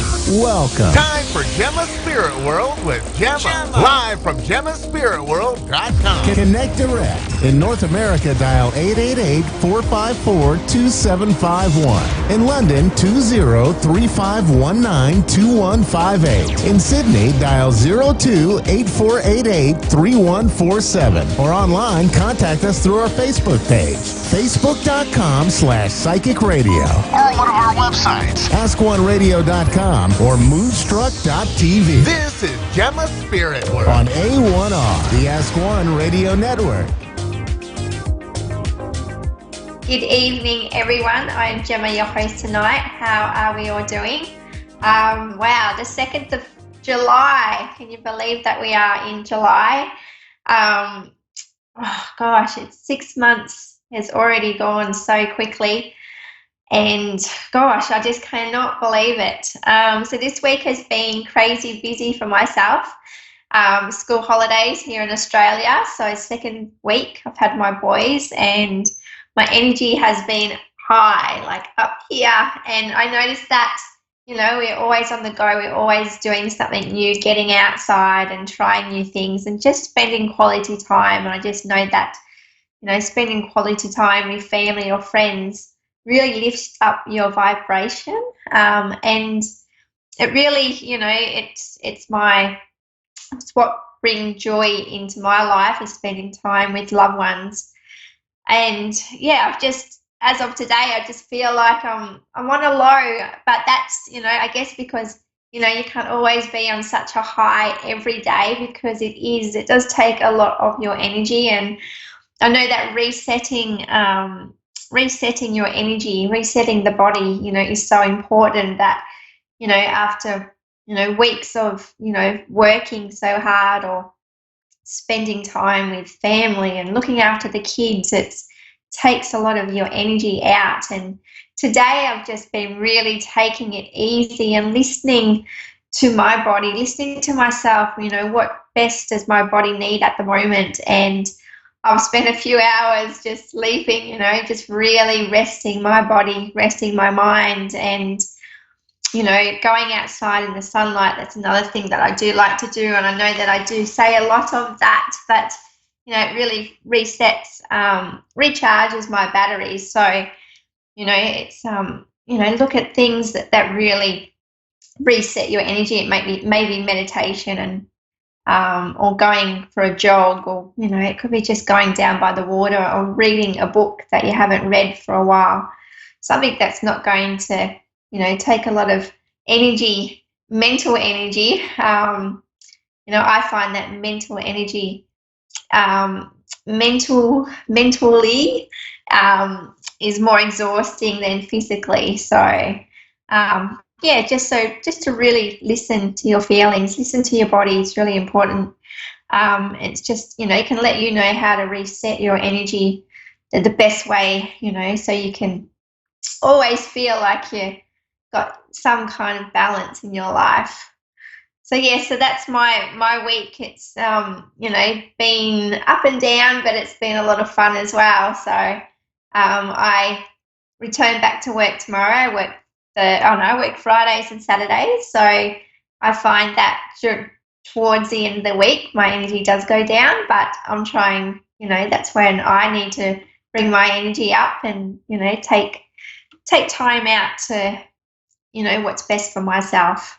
But yeah, it's been a huge week. I know that we're coming up to a full moon. I noticed that, if anyone's like myself, I noticed my kids around a full moon, they don't sleep as well. And I noticed that, gosh, my dreams, I don't know if it's just me, but my dreams lately have been crazy. I dream very vividly. And oh gosh, I just feel like I've run a marathon in my dreams. So I also, no wonder I wake up some mornings feeling like I haven't slept. But yeah, really take notice of your dreams. I actually do have a diary beside my bed, and I wake up in the morning and I write down key points of, what kind of messages have been coming through in my dreams and how it can help me get through what I'm going through. And it could be, just the way you're feeling in a dream, or, it could be, I know that I, just write them down. I just know how important it is to write it down and date them and just write how you're feeling at the time. Our body has a way of, really working out things that we may not be able to work out when we're awake. Alrighty, so we're going to connect. We have Jessica from Oceanside, California, USA. Hello, Jessica. How are you doing tonight? I'm doing good, thank you. That's good. How can I help you?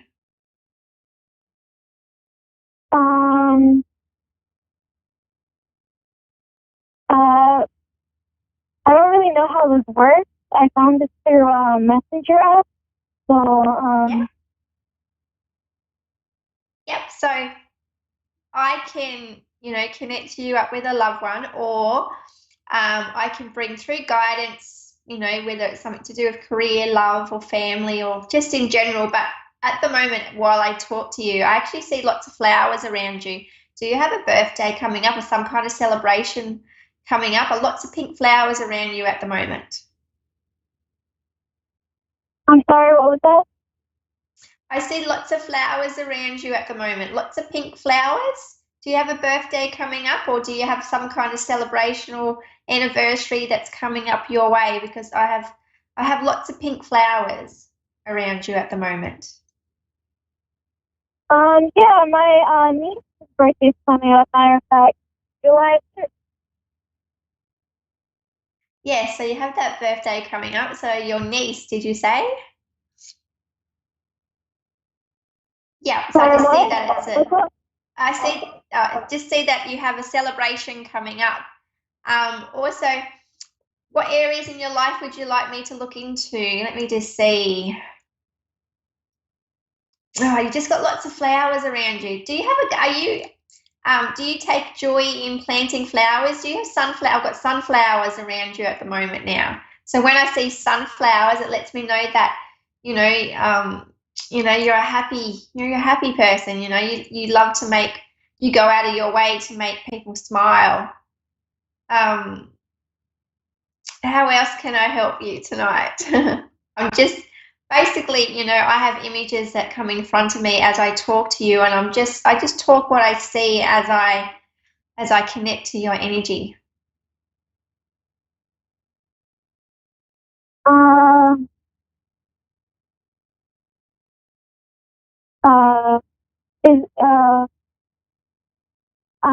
Actually, I really don't know what to say, but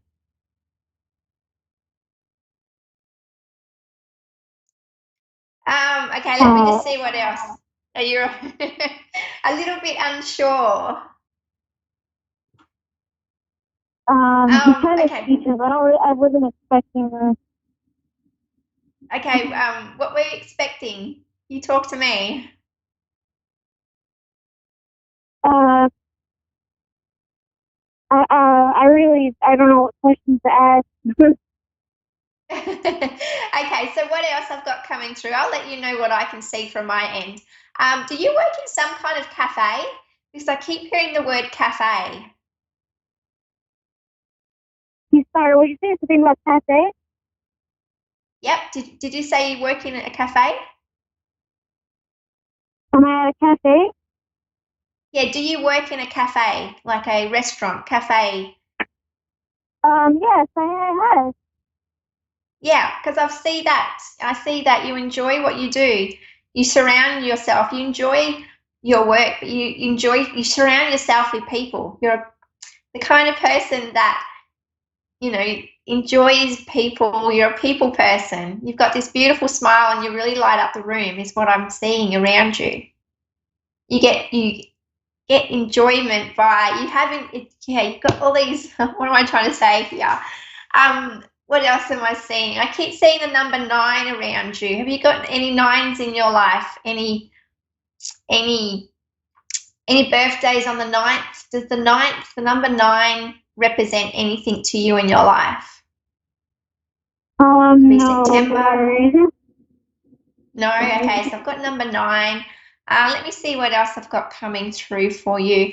Are you looking at getting a dog or have a dog? No, I don't. Okay, because I've got a dog that's just come through as well. Had you had a dog in the past, like a black dog?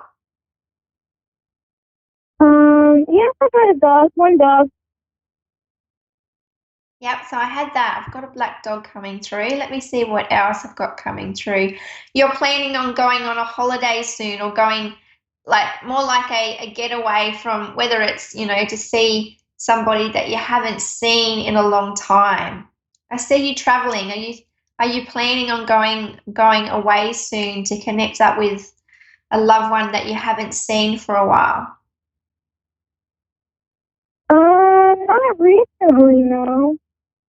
Not recently? Okay, because I just got you. I just can see your bags packed. And it's just it's like a weekend. It maybe even like it just takes time to get to this destination. It takes like driving time. It takes a little bit to get there. Let me see what else I've got coming through for you. Okay, I keep seeing the Pisces sign. Do you have anyone in your life that's a Pisces? January, February birthday? Yeah, I do. My dad. Yeah, okay. So I have his energy that I'm connecting to, a very lovely man. Let me see what else I've got coming through. I keep seeing rainbows around you. So, connecting outside is really important for you to recharge your energy. I bet every time you see a rainbow, you take notice of it. Yeah, I do. Yeah. Let me see what else is coming through. Cloud 9. So I'm getting the clouds. So something really exciting in your life has happened. So I'm getting the cloud 9 feeling. Is this correct? I guess. Yeah, okay, because I just have that feeling. So it feels like, let me just see around that area, around that energy. It just feels like, oh gosh, it feels really good. Just okay. So in regards to that cloud 9 feeling, okay. So what I'm seeing at the moment, I'm seeing a child. Are you a child? So basically, when I have a child that comes through, are you looking at having a child, or have you got a child? A baby around you at the moment? I've just got this cloud feeling around a pregnancy. No, I don't. Okay, is it somebody around you that's just had a baby or just announced a pregnancy? No. Okay, so I've got this, because I've just got this child that's come through. Well, I'm going to say that's future child, and I can just see this baby around you. Generally, when we've got the baby that comes through, it can also let me know that it's connecting with your inner child as well. It's something, a message from your inner child would be, to keep on doing all the fun things that create happiness and joy into your life. Let me just see. And do you have any other questions?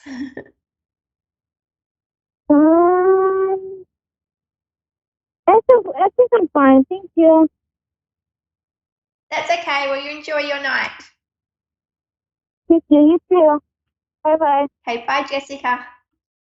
Okie dokie. We have Shan Quinner from Starksville, Mississippi, USA. Hello. How are you doing tonight? I'm okay. How are you? Very well, thank you. My heart chakra around you feels really heavy. Are you going through some relationship issues at the moment? I'm single. Okay. How can I help you tonight? Is it in regards to relationship? Yeah. No, ma'am. Well, I'm single, but I do have a few involved with some people. But my main concern is about my fertility. I want to know will I ever have a successful pregnancy. My fertility. Oh, okay. So you're okay. So fertility. So it's interesting with the previous lady that I just spoke to. I had a baby come through. So this is around your fertility. Okay, let me just see.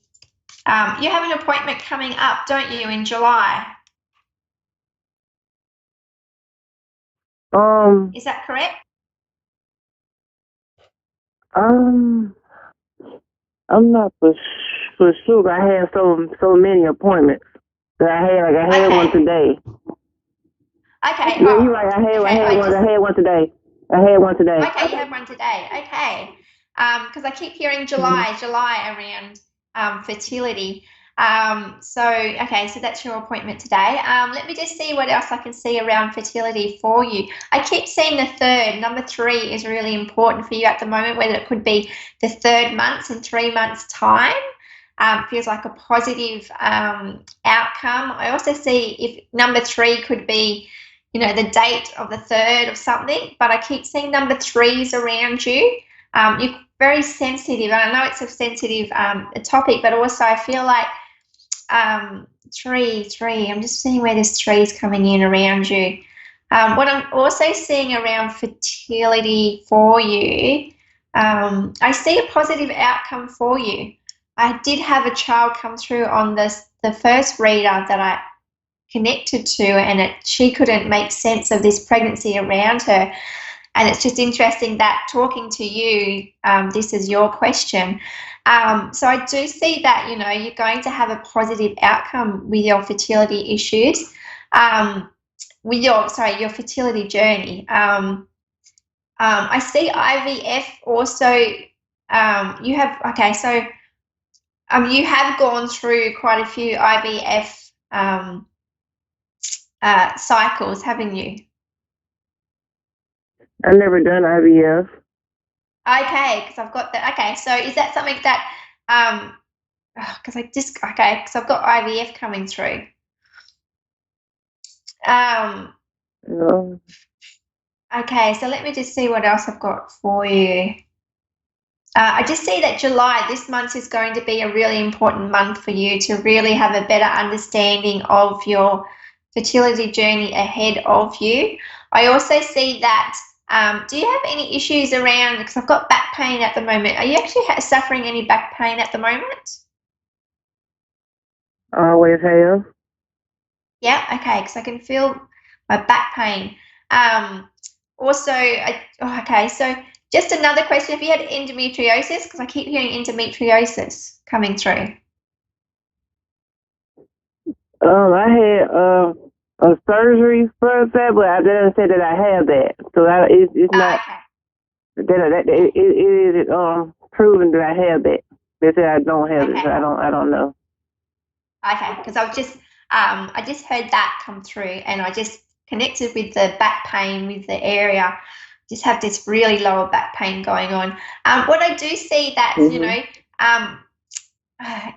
okay, so I'm just seeing, I just had 2019, and I don't like to bring the past in often, but last year was a really big year for you. What I do see that this year is going to be it just feels like it's going to be up and down your journey, but I do see it being successful. I do have a child that I do see children around you, and I do, I have a child in front of me and I see one around you. So I feel like it's going to be a successful outcome. What's really important at the moment is your mindset. I feel like it does take its toll on your mindset, especially having, people around you that, do fall pregnant a lot easier than some. And it can be, it can be deflating, and, a heart chakra does yearn for that, to have that. So I do see that, the positive outcome is there for you. I do get 6 months, within the next 6 months is really important for you. So, it'd be interesting to see when that number 3 comes through, whether it's the 3rd of something, the 3rd of November, the 3rd of October, if you get what I'm meaning, is that number 3 is going to be important for you. It may even be, if you do end up going down IVF, if you do end up going that way, it could also mean 3 cycles, but just take notice of the number 3 around you. And that's about expressing yourself. Don't be afraid to ask questions, and ask every kind of question that comes to your mind.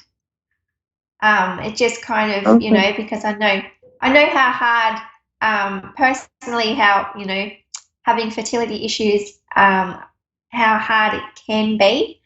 But yeah, don't give up, just be really gentle on your mind and yourself as well. Mm-hmm. Do you have any other questions around that?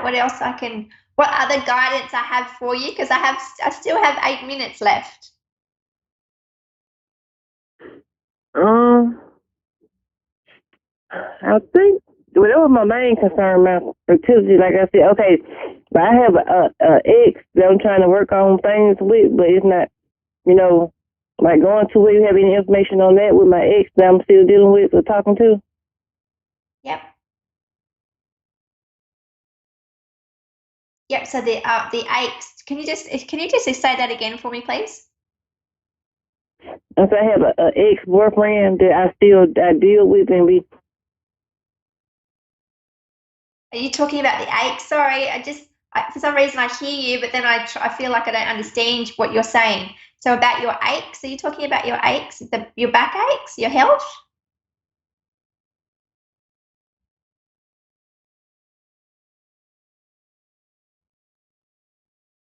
Hello. I have we lost you? Sorry. Hello.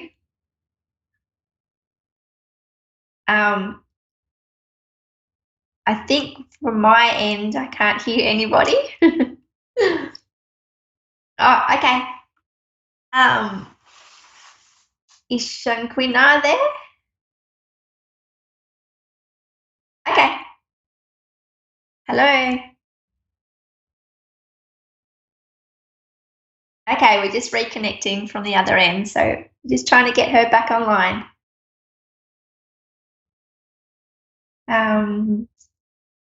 Okay. Okay. Shanquina, are you there? Yes, ma'am. Yes, ma'am. Hello, sorry. Can you just repeat exactly what you said before? I wasn't quite understanding what I was hearing. I understand what you see with going on with me and my ex. We're not together right now, but I would like for us to get back together and try to work things out. But I just feel like it'd probably be a waste of each other time. I just want to know what you see on that with me and my ex that I still conversate with and deal with. Okay. Does he also suffer a bit of depression too? Because my head feels quite heavy at the moment. He's got a lot going on in his life at the moment. Also with it just feels my head feels really heavy, and generally when my head feels really heavy, it just lets me know that whether he suffers some kind of depression. It's like he has a lot on his mind, and if anything, I get the word that I keep hearing is that he can be quite selfish, and it's like he does push you out of his life quite a bit. Mm-hmm. I also see that you give so much of yourself and your time to, and your support. You're always there for him, but I do see that he does take advantage of that. I can see there's issues, whether he's working at the moment, there's issues around other people in his life. It feels like it's male with other males or friends or work colleagues. It's just around, there's something going on. My head hurts. So what I'm saying in regards to your question is that I just feel like oh gosh, it's really confusing. It's my head hurts, and it's like he doesn't really want to talk, and he doesn't want to talk, and it's my head just hurts. He's something else. Yeah, but then he's also, when he does give you the time, he gives you so much love too. So it's like he's confused. There's lots going on, lots of other things going in his life. But I do see that, if you can connect with him on a level that he can listen, you'll have a better understanding where you stand in your relationship with him. Just feels like he comes and goes, but you guys have been together for quite a while. Is that correct? Yes, if we would have still been together now, it would have been 3 years. Yeah. I just see that he's not the one to communicate everything. He doesn't communicate, and when he does, he gets frustrated. So it's just taking some time out to connect on a level that's, away from work, away from friends, just so that you can have that heart to heart. I do see that the next 3 months, I know this 3 keeps coming up, it's just going to be up and down. And, you know, if you can get him to communicate, the better. But at the same time, you give so much. So just having that, I do see him being in your life, even in the next 6 months. So it just feels like there's a lot of obstacles in the way, but more so on his side than your side. Whatever's going on in his life is really confuses it just makes it hard for him to connect. It makes him hard to, I guess, have time for you. And I see that's quite selfish. So really, you know, really sit, you know, really take some time out and work out what you want in your life and how much, you know, even express this to him. Yeah, it just, it seems complicated is what I'm seeing for you. But I do see a child coming into your life this year. Yeah, I pray so, because I've been struggling. Yeah, I do see that. I had a few losses and stuff, you know. I just want to know what I ever had for self-reflection. I had losses, plenty of losses. Yeah. I'm sorry, lovely. I have 60 seconds, but it was lovely to connect with you. Just take some time out, you know, take some time out to work out what you in your life. Just know how much love you give him and support, and it's nice to have that back in return. So, yeah, it's complicated is what I'm saying. Well, I appreciate you for your time, and you have a wonderful night. You too, lovely. Take care. Okay, I'd just like to thank A1R Psychic Radio for, thank you for tonight. Thank you for connecting. Thank you for watching, and I look forward to connecting with you next week. Enjoy the weekend.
Psychic Radio, Earth's #1 psychic radio network, and watching Moonstruck TV, enlightening television. Welcome. Time for Persian Medium I Am Power with Pia Johansson. Live from PersianMedium.com. Connect direct. In North America, dial 888-454-2751. In London, 20-3519-2158. In Sydney, dial 02-8488-3147. Or online, contact us through our Facebook page, facebook.com/Psychic Radio. Or one of our websites. AskOneRadio.com or Moonstruck.tv. This is Persian Medium I Am Power. On A1R, the Ask One Radio Network.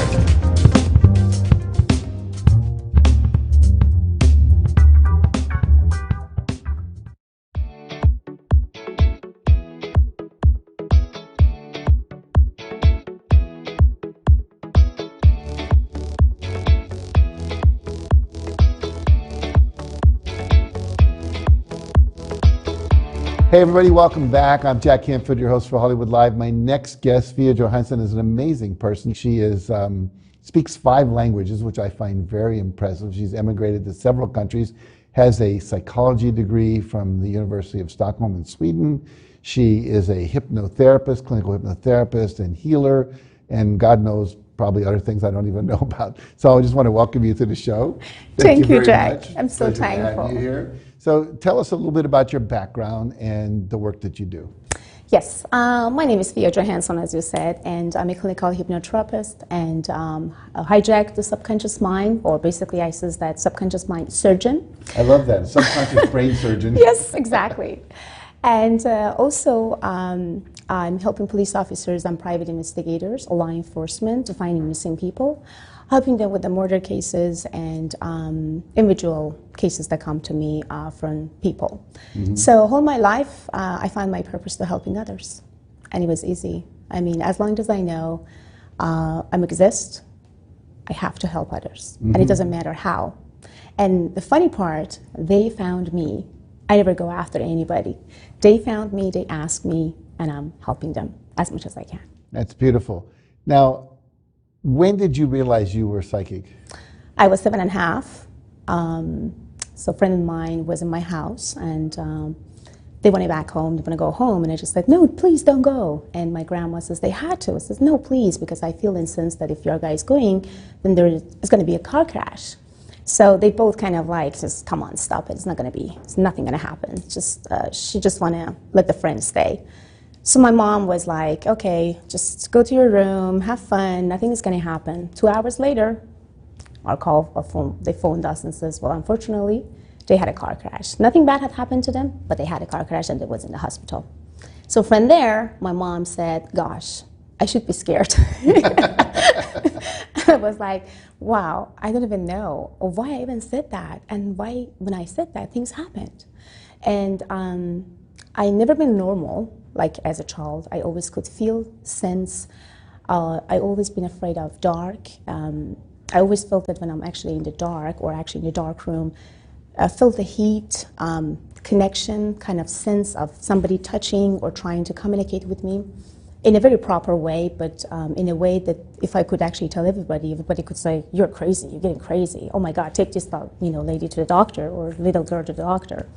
But then later on, when I was at the age of 14, I started to realize that, I may be an empath. Mm-hmm. Or maybe why, when every single person actually dying, people communicating with me after they are dying. So what's wrong with me? What's wrong with them? So then I studied about medium and mediumship. I moved from my country to Stockholm. And let's just say about that stories. Well, my career started from there. It was October 6, 1999. It was almost minus 30 degrees, super cold. And it was just about 2 weeks that I moved from my country to Stockholm. I couldn't speak English. I couldn't speak Swedish. I just could speak Persian and a little of Italian. I went to the grocery store and I saw somebody is just running behind and with the gun in hand. I was like, is it correct? That was the gun? What was it? So I saw that all of a sudden shooting, and also the police officers and a lot of people get into the stores. And as I do remember, I stopped the cops to not following and going through the place that he wanted to. And he trying to push me away. So it's like, don't stop me, I have to go. And I was like, no, don't, because he can kill you. And I don't even know how I told him that he could understood what I meant by don't, you're gonna be killed. I stopped him, so I hold him like that. I do remember that. I was like little, tiny, just was cold, but I felt like I have to stop him. However, my career started from there. They understood that if I couldn't really realize and replace that person that was behind the wall, then the officer could be killed very easily in the head. Mm-hmm. So from there, they asked me a question, how you stopped the officer? How did you know that this guy was hiding behind the door and the wall? And I told them, well, that was my life and my stories and everything. So then they said, you know what? We need you, and you should just be part of us. I was just 14. I was just like a teenager. 13. Yeah. And they've been super excited. They've been amazed by everything that I did so far for them. And I started working with them until I moved to America. So I'm still working with them on the phone. So if they have a cases, they're calling me, they're telling me. And there's a large of clients of mine that they're calling me from everywhere, from Australia, you know, London, Canada, whatever. And that's why I developed the Evidence Advice platform for myself to let people talk to me and communicate with me about their problems. But right now, my most amazing, better say, gift that I have is about finding missing people, helping officers and investigators to solving their cases. Fascinating, fascinating. I'm curious, most people, if you were to survey the average American, would say they don't believe in psychics, they don't believe in mediums. Well, when you were growing up, was that an issue for you?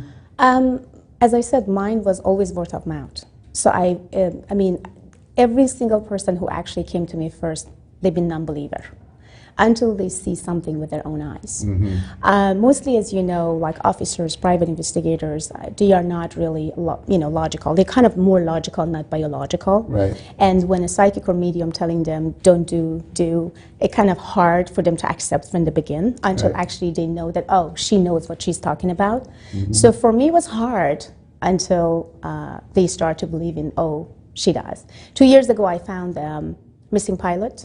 The black box of the missing pilot. Coast Guard communicated with me and says like, we are looking for that missing pilots and the instructor, can you help us? I said, you are guys close by to the ocean and it's just not the right place because I can hear what he's telling me exactly where he's right now. And they said, what we should do now is to send a helicopter and I will guide you guys where to go.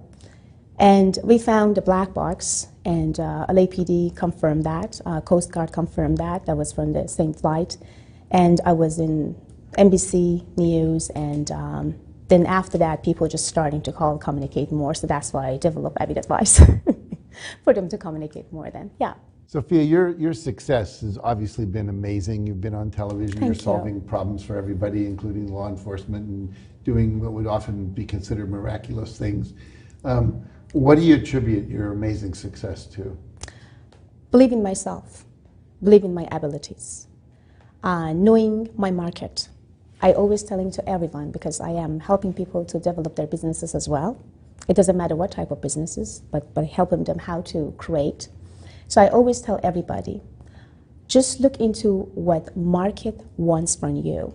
Don't say what market can bring to me.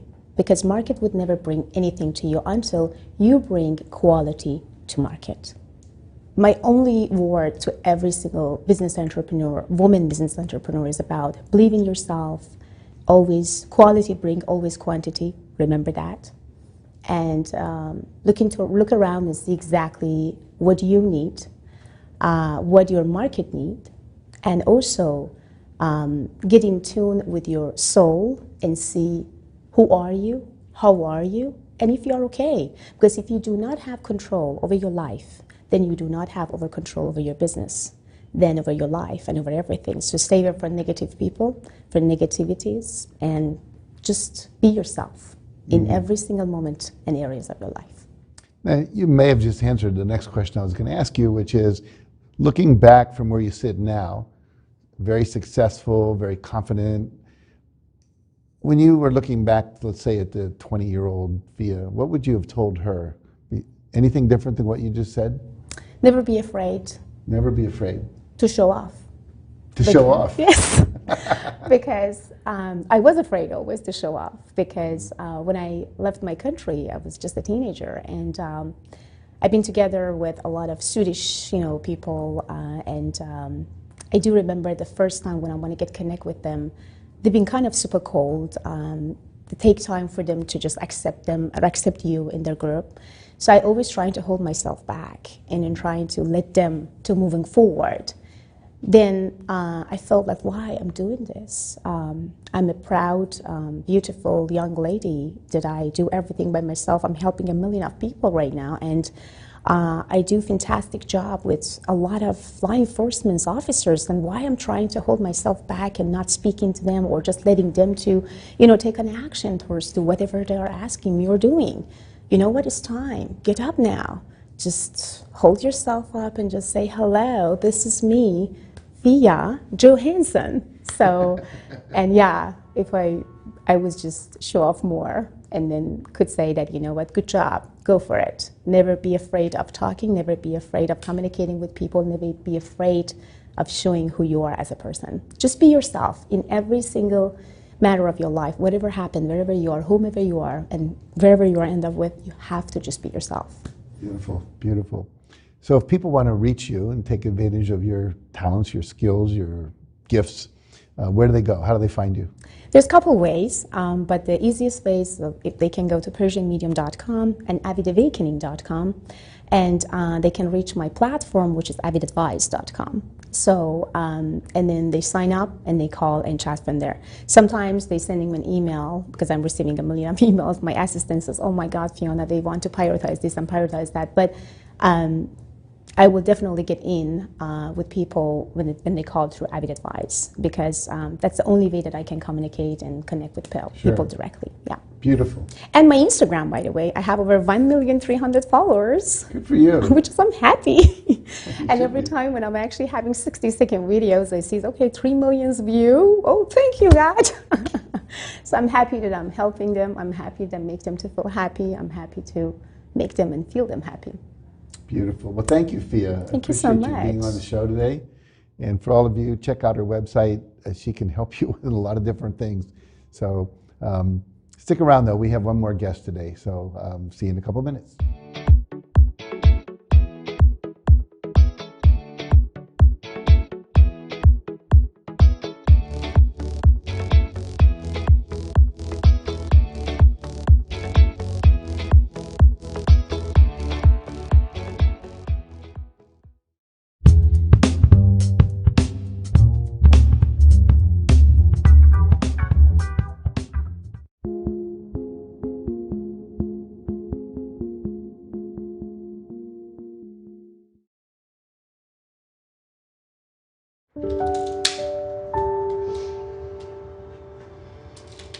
There is somebody's mom here.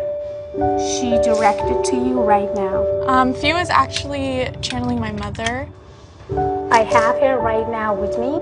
She passed away 3 years ago. She says, forgive me. Hearing from my mom was amazing. What she told you before, 3 days before she passed. That she loves me and that she'll see me soon. She's directing me another woman in the room. Please. My grandmother was my mentor growing up. There's 2 women that directed by her right now. You and her. She's talking about the man that she was concerned, and she's still concerned, and she asked for forgiveness for that man as well. The man that she brought forward to forgive, that's my brother. She's telling you to stop being weak. Bring more confidence into your life. You know, we're all at different points in our lives. We've all been through different experiences, traumas, excitements, joy. She's proud of you. You're quick in something. You stopped something that was very hard for you to do. You wouldn't think that 10 years ago that I was addicted to drugs. She says, I'm proud of you. Continue. I never stopped asking the universe to show me the way. She's talking about your pain. Let it go. I don't have to have that story anymore. I don't have to hold on to the story of my pain, of my past, of my trauma. Today, I can let it go. Let it go! She said, can you forgive me? Yes. Say goodbye to all things that could stop you to succeed, to feel good, to connect with your soul. Say yes high. Yes. Loud. Yes. Louder. Yes. She's asking you, can you forgive that person? She's directing someone else. She's directing a man. She's directing someone. Can you forgive that person? Can you forgive that person for her? Loud. Yes, I forgive him. Why you do forgive him? She want to know. I forgive him for myself. You are worthy enough to do everything for yourself. Not for anybody else, for yourself. I know that takes a lot from her, but she gives, and she gives, and she gives. She's asking you to be strong, to be powerful, to be connected to your soul. You don't need anyone's affection and approval to be perfect. You are already perfect. Believe in yourself. Yes. Just say, yes, I do believe in myself. Yes, I do believe in myself. Louder! Yes, I do believe in myself. Louder! Yes, I do believe in myself. And I believed in her. We're all from Brooklyn, New York, so there was a very Jewish Italian community there where people's homes were open and they would intermingle and share their faiths, share their food. She's talking about backyard. She's talking about the trees. She's talking about dishes. She's talking about the chicken. She's talking about the chair. She's talking about everything. Please direct her what she's trying to say. Nana's house. Nana's. My mom's house. We all lived together. I mean, they lived there with my mom and my dad. And they were always together. We were always together. Always cooking. She actually made a better chicken parmesan than my mother. Yeah, hers was better. But don't tell her that. Yeah, don't tell my mom that. Don't tell Nana. There is a power in sadness. There is a power in pain. And the power comes when you overcome it. Talking to her really, really helped me, I think. It's definitely gonna kind of just clear my mind of all the negative thoughts that I had.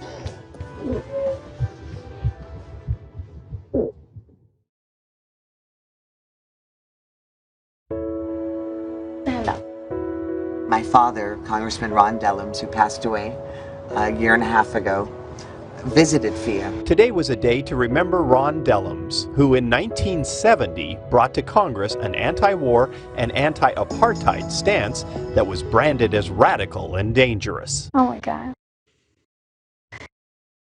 He's asking, do you remember my hand? Oh, yeah. Do you remember what I told you? Yeah. Do you remember why I told you? Yeah.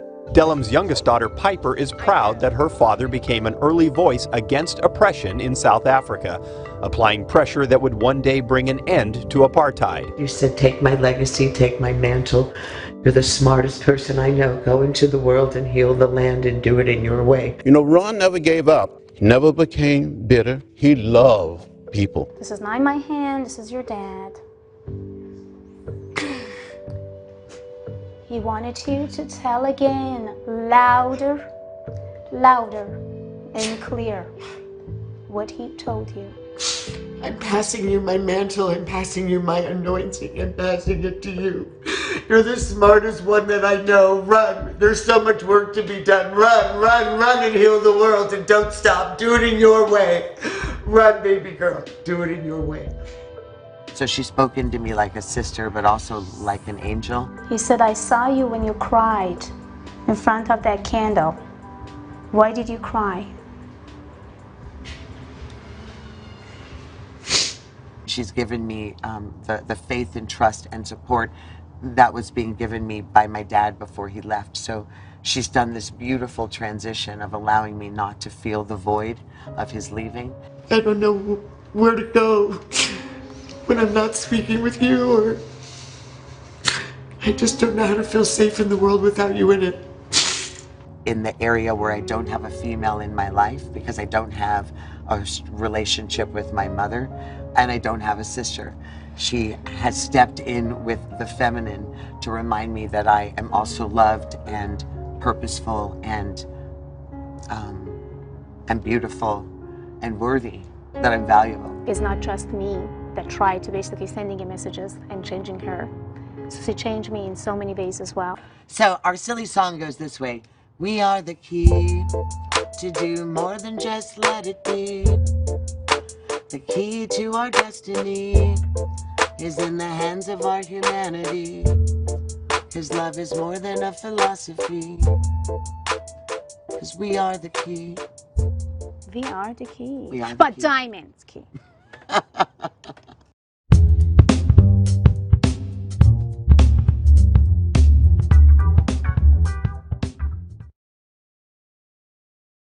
You're watching Focus on South Florida. Welcome back. Did you know that police departments across the country and even the CIA sometimes turn to psychics to help them solve cases? Victims' families looking for answers also turn to mediums for closure. Fiona Johansson is an author as well as a licensed psychologist and hypnotist. She's also claims to have psychic abilities that have saved lives, and she's perhaps best known for working with people to help find missing people when more conventional means come up short. I recently sat down with her to talk about how this all began and the advice she has for all of us. Okay, so what exactly do you do when you work with law enforcement and you work with the families of missing victims or unsolved crimes? What kind of work do you do with them? Helping them to find some relief, some closure for family members, and also law enforcement to put all the puzzles together to find the real answer for the families. How did this all come about? I mean, how did you discover this was actually something you were going to pursue, or that you had some sort of intuition to help people with this kind of work? I was 7.5 when I found about my abilities. Then I started kind of like to feel something is not correct with me or right with me, because I can feel, sense, and connect with people before even I meet them, before even being in the place that they are, and I can even predict things 2 weeks before things happened. So basically, to me as a child, was not really the cool experience, but then after that, after the age of 17, 18, and 19, I thought that's the fantastic things, because now I can feel and sense anything and everything in my way and my family's way to help. I moved from my country to Stockholm, Sweden when I was a teenager, when I was around the age of 16. So basically it was hard. It was not really easy for me, but what I learned, I do have ability. I am here for some very important purpose. I have to help others. So, how did this connection with law enforcement first happen? And aren't law enforcement officers initially skeptical about what kind of science is this? How are we going to solve a crime using Actually, someone? they don't. No? CIA use psychics. FBI use psychics. They do not really. That's what we think they are. But you have to be real. You have to have some abilities, and you have to feel and sense and locate people, and actually do have some paranormal to trying to help them to locate people. So basically, when I started, I was at the age of 17. I was back in Stockholm. It was actually a very hot summer, and all of a sudden I felt that I have some very hot vision in my face. It sounds like someone trying to be killed, or someone already been killed, and it was already recent. I could feel, I could sense the blood and everything. Then I went to the store, and all of a sudden I see that, yes, that was actually some sort of, homicide and other stuff like being all over the place. And I kind of remember that I tried to stop the officer and say, "Stop, don't go there." At that time, I couldn't speak English, I couldn't speak Swedish, and I don't even know how I could explain myself to that officer and hold him. He tried to push me, he says, "No, I have to, just get out, or get me, or just like, please let me." But I do remember, I hold him and says, "If you go behind this wall, you will have a shot in your head and die right away." And almost 60 seconds after, they found the guy with the gun behind the wall, and if I did not stop the officer, he would be dead in a second. So that was the moment that my career started with law enforcement in Stockholm. Tell me about this book you're writing with Jack Canfield. We all know him for Chicken Soup for the Soul, and you're working on a project together. Yes. Tell me about that. Yes. The name of the book is Success Strategy. So it's all about success, how to hijack your subconscious mind, how to succeed, and what you can do to achieve better. So basically, when Jack chose me, I was shocked. I was like, wow, it's so fantastic, and I would love to be part of it. I already have a book. I already wrote a book before Jack asked me. It was back 2016, and the name was Recoding Your Brain for the Better Life. You're also a hypnotist, and you have degrees in psychology. I want to point that out, too. Yes, thank you so much. Yes. But what was a very strong, powerful vision that come to me at that moment when Jack asked me about it, I feel like I knew it, that I will do something with Jack. And I could see 2 months before that I'm sitting in the same room that the last time me and Jack had a conversation with, and he asked, I would love to go authoring together with you. I can't forget about that moment. I do remember I had tears in my eyes. I was like, absolutely, I will do my best. So we have to wrap up quickly, but what are a few tips that anyone can take with them in terms of keeping that negativity that might be around them outside of their Believe in yourself. Be positive. Never live in your past. Past is past. Never live in the future, because future is future. Be in a moment. By being in the moment, you're always happy and connected to yourself. Negative thoughts, negative energies is all it are taught.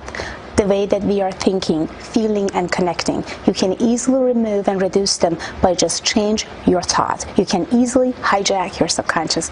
Be yourself, hijack your subconscious, be in a moment, let go of your past, and forget about the future. Okay, thank you so much for joining us. You're very welcome. Johansson, who also goes by the Persian Medium, also works on books, as you heard, guided meditations, and art.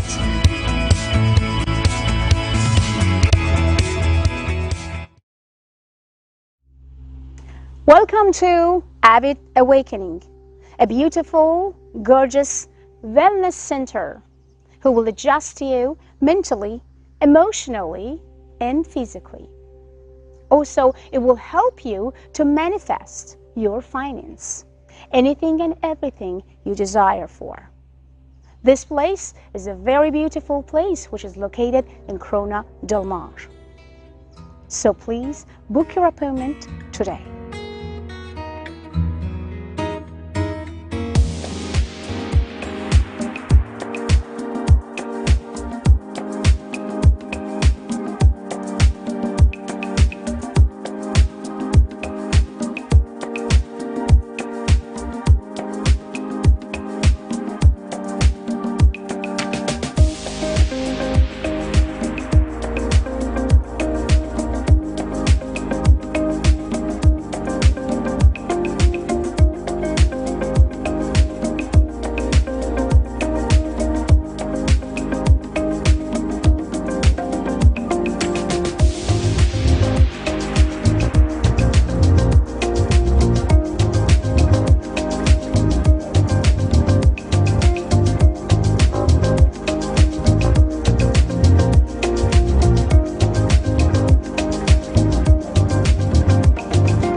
To A1R Psychic Radio, Earth's #1 psychic radio network, and watching Moonstruck TV, enlightening television.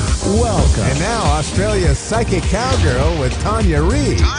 Live from AustraliaPsychicCowgirl.com. Connect direct. In North America, dial 888-454-2751. In London, 20-3519-2158. In Sydney, dial 02-8488-3147. Or online, contact us through our Facebook page, facebook.com/Psychic Radio. Or one of our websites, AskOneRadio.com or Moonstruck.tv. This is Australia's Psychic Cowgirl on A1R, the Ask One Radio Network.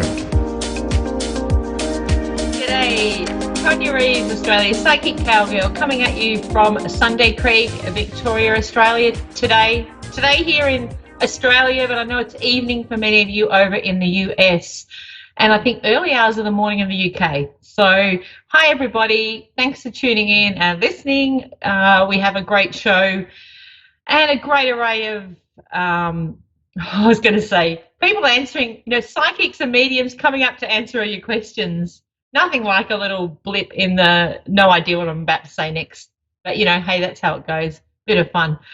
So yeah, I hope everyone's holding steady in the current energies. For those that are really sensitive, it's been a bit of a struggle, but don't forget to try and harness this time. For those that are feeling really held back and a little bit kind of, I suppose, stuck with things, or been made to hold back for the other things that are outside of your control, try and utilize this time to do something that maybe you haven't put time to before, or something that an idea, it's a great time to give birth to new ideas and to really explore where it is you want to be moving forward. So that way our focus is on our big picture, not necessarily everything else that's going on that is out of our control around us at the moment.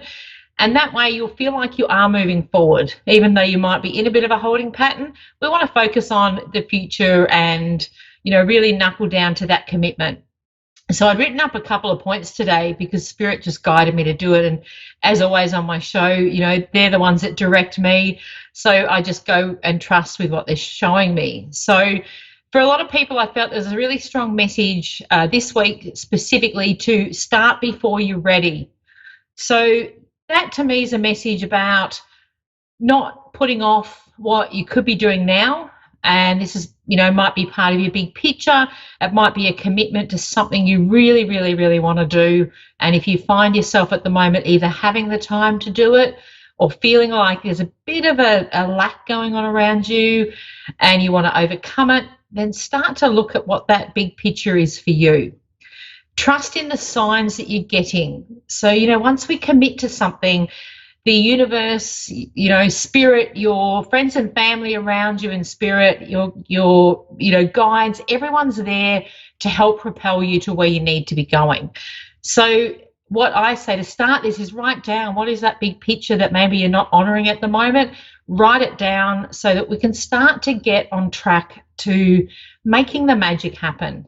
And I find, by writing it down, you're actually putting it out to the universe. This is what I want to bring in. So then you'll start to get the signs. And the signs might be having a conversation with somebody or reading something that you've been thinking about yourself. And it's like, that's a confirmation.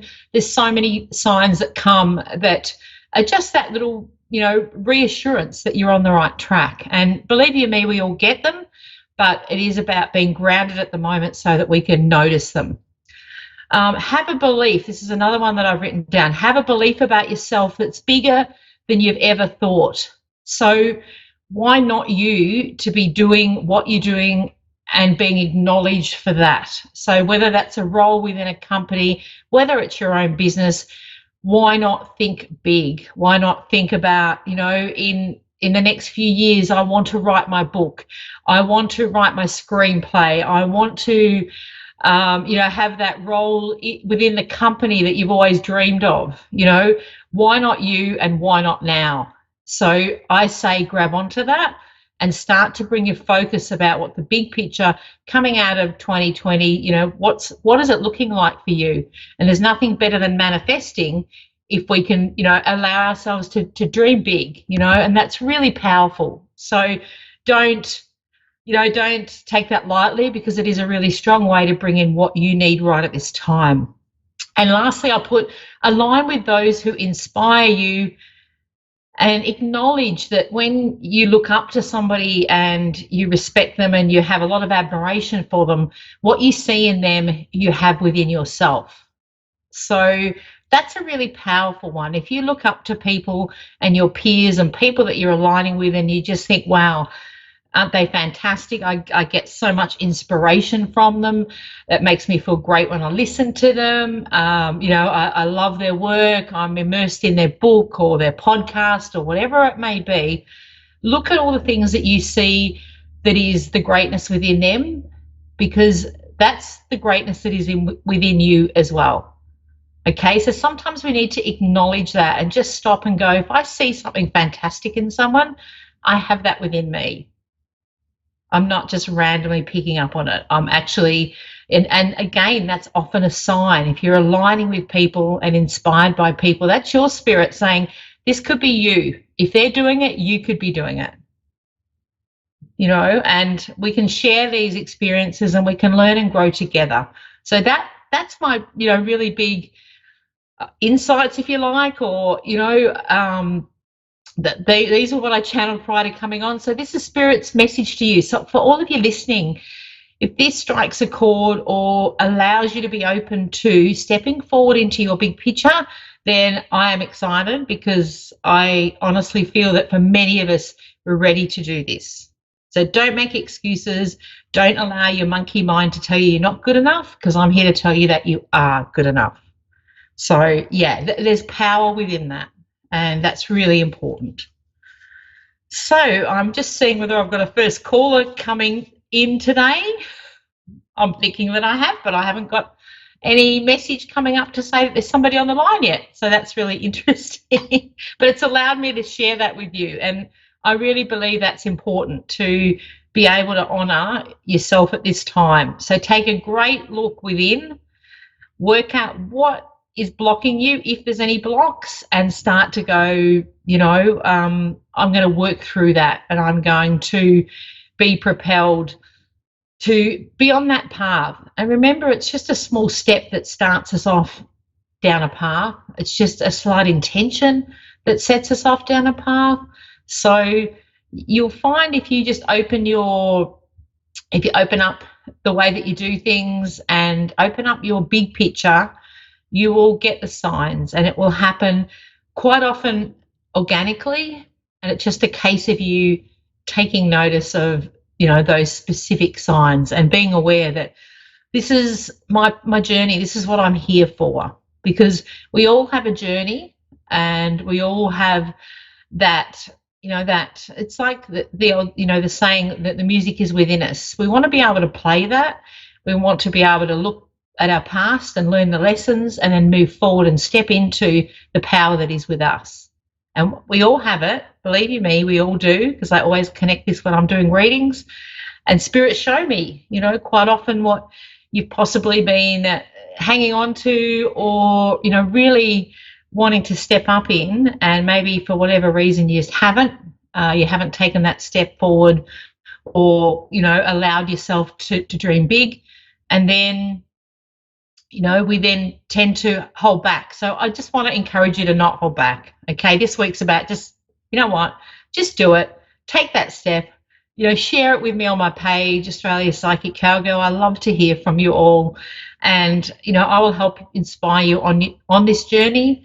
That's a fair part of what I do with the work that I do already. So if I can inspire one or two of you, or 200 of you, whatever it may be, I'm here to do that. And I absolutely love to do that. So don't be scared. Do it. You've got nothing to lose but stepping up into what you need to be doing, or what you really want to be doing. So don't let things hold you back. And that's what I feel like for a lot of us has been a bit of frustration, and we're feeding into that energy that is a little bit overwhelming at the moment for many. But you know what? We're going to acknowledge it and move forward from that. And that, as a collective, will help us encourage everybody else to do the same. So, you know, we're all interconnected. We're all as one. There's nothing that really separates us but our beliefs. So I think if we remember that there is an unconditional connection that we have with, you know, many others. We may all look at things differently, but there is that common thread of connection, and we can all help each other. And to me, there's nothing better than helping somebody else. It's something that I just love it. I love to be able to empower people to be the best version of themselves. And really, that's all we can do. So, okay, I'm going on to my first caller, Alexis in Chesterfield, Michigan. Alexis, how are you? I'm good. How are you? Really good, thanks. Thanks for calling in. What was that? I'm sorry. That's okay. Thank you for calling in. Is there something you'd like me to focus on for you today, or you just want me to tune in? Just whatever you pick up. I'm not exactly like sure what kind of readings you do. I just recently lost my mom on Father's Day. I'm thinking of you. That's hard. It is. Thank you. I appreciate it. No, absolutely. I know, having lost my mum, it's one of the biggest things I think as a child. Losing your mum is just, there's nothing that quite, is, it's very, it changes you, really does change you. So I'm really feeling for you. And no one replaces mum, because mum's really special. Okay, let me bring mum in. All right. So when you say Father's Day over there, I know it's different to over here. Is that not that long ago? Are we going back a few months for you over there? Wait, what was that? I'm sorry. With losing Mum, is Father's Day not that long ago? Because I feel like it's fairly recent. I know Father's Day for us is, I think it's September, I think. Yeah, I lost my mom on Father's Day. Okay, all right. Because I just feel like I want to say, like, it feels like it's recent. So that to me, because we're on different sides of the world, we have different days that represent different things. Now okay, I want to go with Mum giving you signs, and I feel like Mum had quite a spiritual side to her, and you have that as well. Does that make sense? Like, as in, obviously ringing for a reading, you know that there's more out there, but I feel like Mum's acknowledging you either had that conversation with her, or there was an understanding that even though she's gone, she's still around. And there's a strong faith, is what she's showing me. Yeah, there's a strong faith. So it's like, and I feel like that's why she's sort of stepping through, even though it hasn't been that long since she's passed. It's like she's quite good at it. And normally that means to me that there's that spiritual journey started way before her transitioning to spirit. It's like she had that and you had that. And she's quite proud of the fact that she can communicate with you. So I do feel like I want to say to you, and I feel like it's almost like with her every day, there's a point in the day where you acknowledge, oh, Mum's here, Mum's here, Mum's here. And it's like she's showing me that you've recognised this already. So I feel like I want to say, one, she's very proud that she's getting these messages to you, and two, well done to you for acknowledging her and going, yeah, Mum, I get that's you. Yeah. It's like very special. So it's very special, and it's the two of you. Yeah, and I do want to say what she's showing me, and I feel like you relate to this, is it's almost like this lifetime she had with you, there was another lifetime prior to that. So it's like this connection you two have is very strong, and I feel like you're going to reconnect. Of course we do when we pass over, we get to reconnect, but I feel like there's a lot more with Mum and with you, and it's like we've learnt so much together, and it's more or less like I feel like I'm sisters, because you had a lot of fun together. You resonated a lot with what you did. And it's like, that is so crazy that you say that, because me and my mom were like best friends, and we like fought like sisters, and she would always say that too, that like if she wasn't my mom, that we would be sisters or best friends in life. Like, we are so close. Yes, absolutely. And that's why in spirit she's so strong around you, and that's why you have that great connection. And it's like when she's come through like that, it's great to have that reassurance that you know that even though you're separated by the fact that she's in spirit and you're here, she's never away from you. So she's always around. And I do want to say she's having a bit of a chuckle about there's another girl coming through. So I'm not sure whether you have a daughter or there's a daughter to come, but it's like you're going to have that same relationship within your life with a girl. And I feel like I want to go to daughter. Oh my gosh, that's crazy. I want one more kid. I have a boy, but I really want a girl. Yeah, well, we have to talk about that with my mom before she passed. Well, there'll be a girl, so that's what she's showing me. So, it's almost like you innately know that. So just, regardless, you're aware that that's going to happen, and it's like she's showing me. So there'll be that relationship with you, with your daughter as well, and it's a great confirmation that Mum's up there orchestrating that to happen for you and acknowledging that that's going to happen for you. She's also saying to me, there's something around getting fit, or I don't know, I think you started something and you need to follow up on it. So she goes, tell her she has to get fit. like you have to commit to it. So she's laughing about it, but it's like, come on, do it. So she wants you to do it for the both of you. To do what? To get fit. She's saying you have to get moving. I feel like I need to be pushed to get moving. Okay, that makes sense. Yeah, that makes okay. sense. So she's saying do that. Now, I've run out of time. Thank you so much for connecting. Know that your beautiful mum is around you. She's absolutely gorgeous soul. And there is a thing to say, sorry, I had to go. So she's ignoring.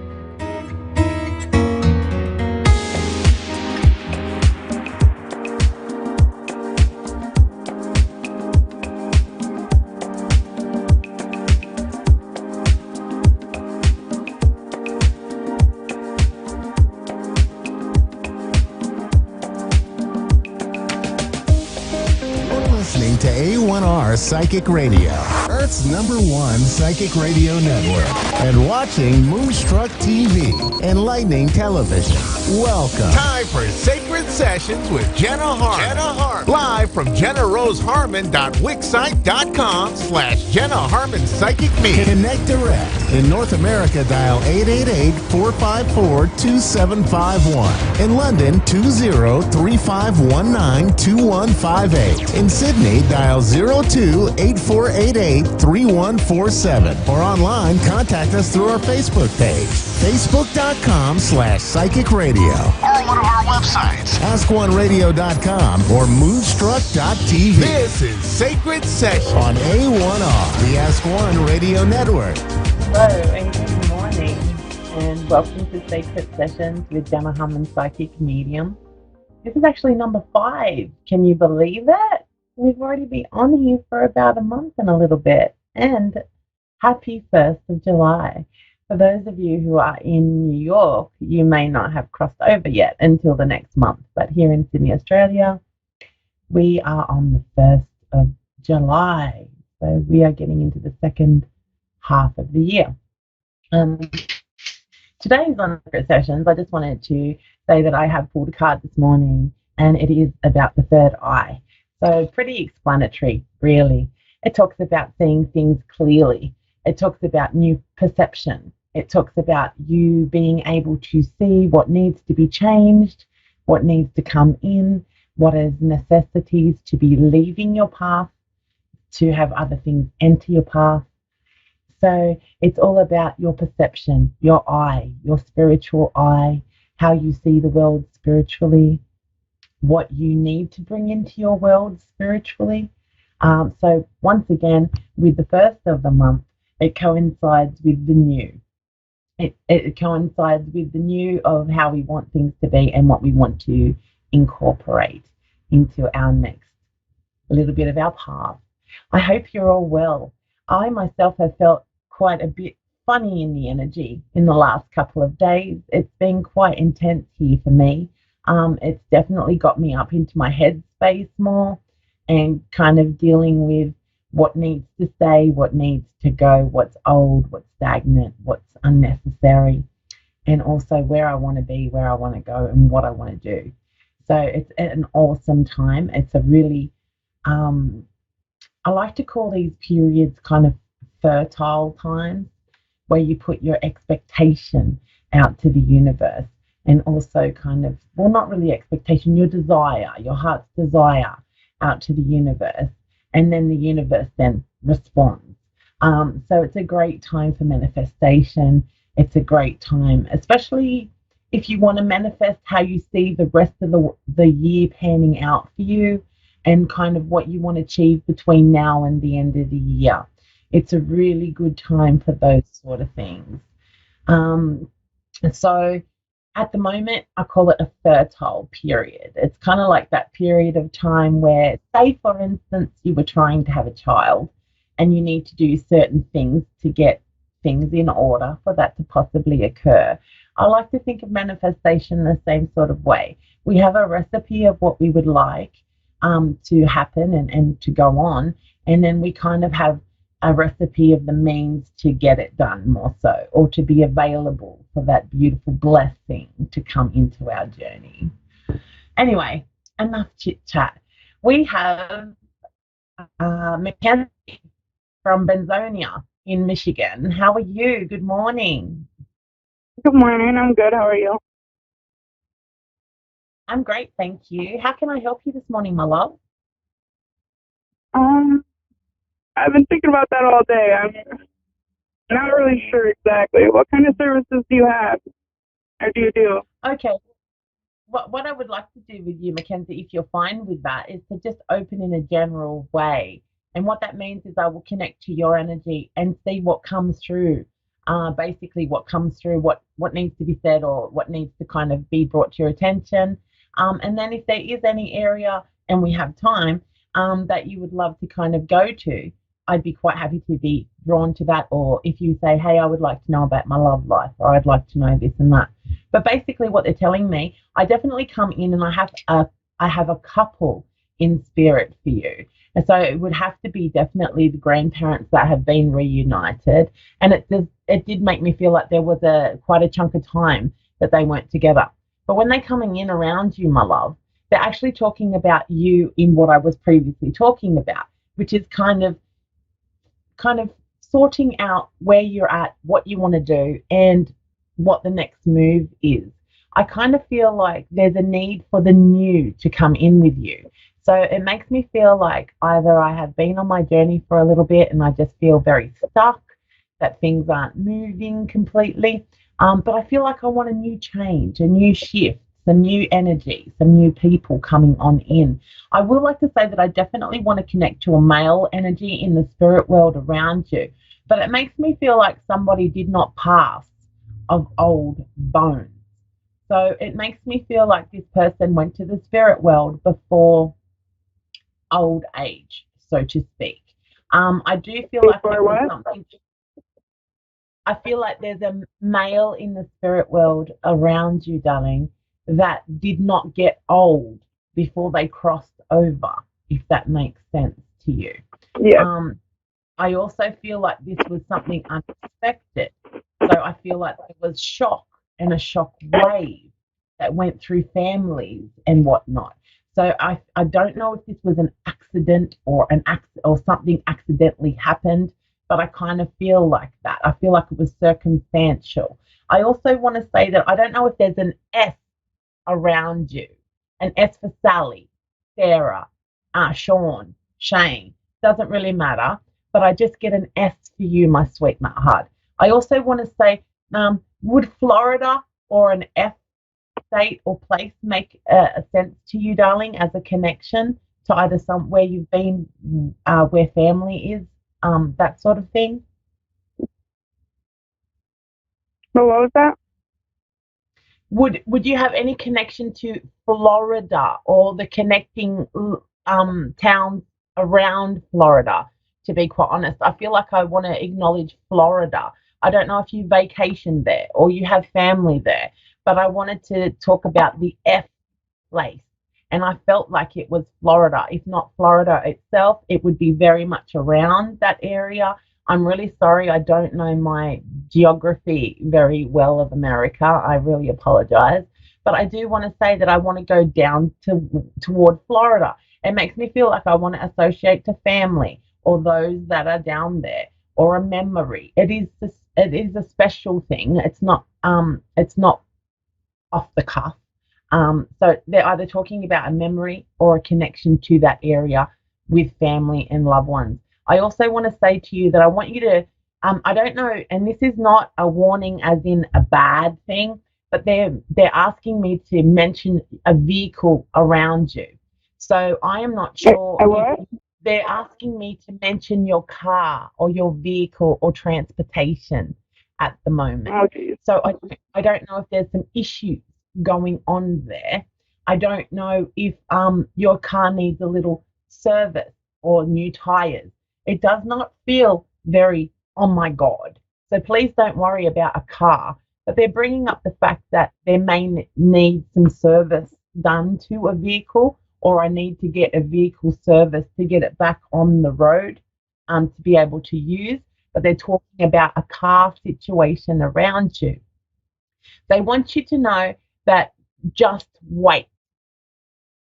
They're saying that there's been an intention put out to the universe for quite a while for some change and for some new to come on in. I feel like there is a little bit of a frustration, I guess, in your energy that really wants this change, really would like this new to come on in for you. So there is that frustration, and I do feel and sense that. But I'm going to say to you, sweetheart, is there a girl or a little child, or have you got a daughter? Because I feel like there's young feminine energy around you, my love, and it feels very lovely, like child's energy or children's energy. I have no kids. You don't have a niece. I have nieces. Okay. I don't know. Would your nieces though be connected to the same grandparent situation in the spiritual world? Because that would make perfect sense. The fact that they're talking about the new. Okay, yes. Okay, so they're basically talking about the new additions to their beautiful family tree that has happened since their passing, if not both. I would probably put it to both, to be honest. But it makes me feel like I'm really excited about the new little buds on the family tree with these little angels or these little feminine.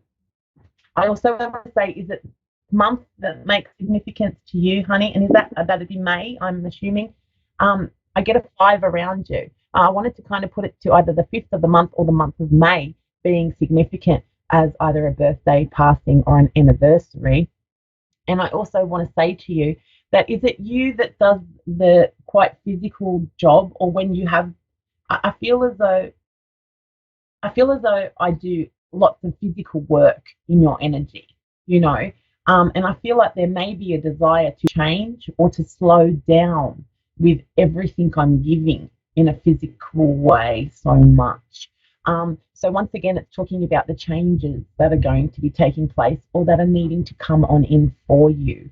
Now, Mackenzie, are you current? I feel as though I want to kind of go to the partnership in your journey or the love section. I don't know if there is a situation where you're dealing with a partnership from the past and or that person is still around. I feel as though there's what would usually come up in the tarot set that I use would be the card that is called the Temptation. And technically what that would be, would it be that there's somebody I have had a connection to?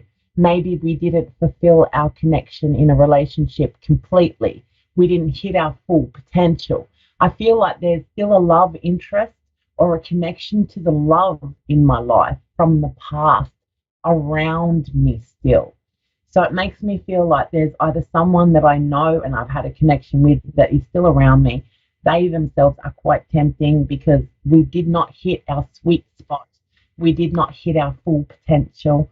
And I feel as though that person's either still around you or still has a connection or an impact with you, if that makes sense.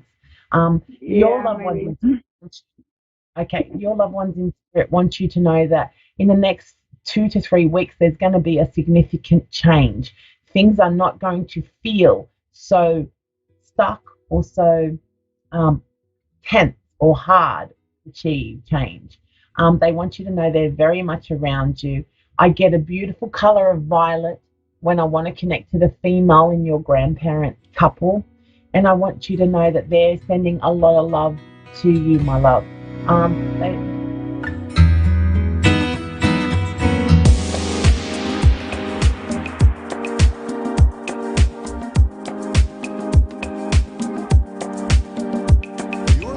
To A1R Psychic Radio, Earth's #1 psychic radio network, and watching Moonstruck TV, enlightening television. Welcome. And now, Reverend Elliot's Magical Window with Reverend Elliot. Live from Magic Dash. You're listening to A1R Psychic Radio, Earth's #1 psychic radio network, and watching Moonstruck TV, enlightening television. Welcome. And now, Reverend Elliot's Magical Window with Reverend Elliot. Live from magic-works.com. Connect direct. In North America, dial 888-454-2751. In London, 20-3519-2158. In Sydney, dial 02-8488-3147. Or online, contact us through our Facebook page, facebook.com/psychic radio. Or one of our websites, AskOneRadio.com or Moonstruck.tv. This is Reverend Elliot's Magical Window on A1R, the Ask One Radio Network. Greetings, fellow seekers of truth, wisdom, and light. This is your old buddy, your friendly neighborhood esoteric practitioner, Reverend Elliot, coming to you live from the city of New York, where we get together every Wednesday at 11 Eastern, 10 Central, 9 Mountain, and 8 Pacific. I did it again. I did that last week, too. I said Mountain. It's like I've run out of tea. You know, I've been drinking a lot of tea lately, and I've run out of tea. 9 Mountain. These letters, you know, we only have, 26 of them? Maybe 58. I don't know. I've always felt that there were some letters they were hiding. I don't trust them. So I have to go leave one out of a word. 11 Eastern, 10 Central, 9 Mountain, and 8 Pacific. And we are going to look through the magical window of the tarot, where we can find out what's coming up in our lives. We can find out what is going on in our lives that we don't know about.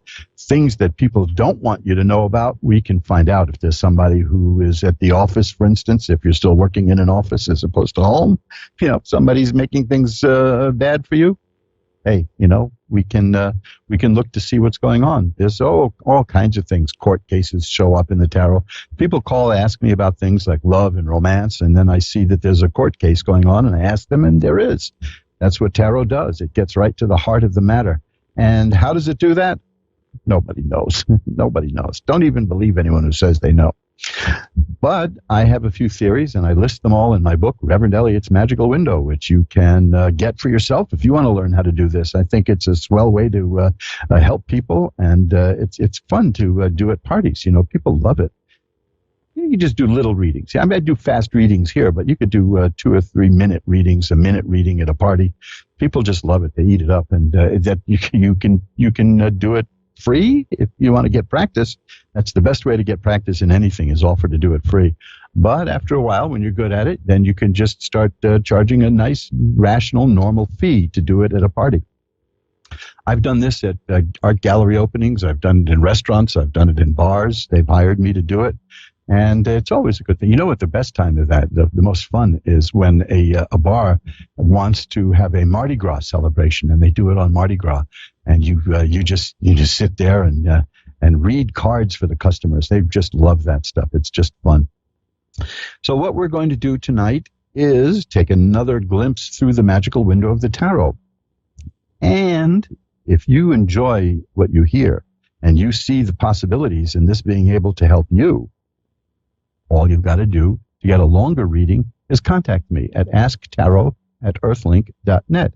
That's ASKTAROT @earthlink.net. It's my nice old-fashioned email, Earthlink.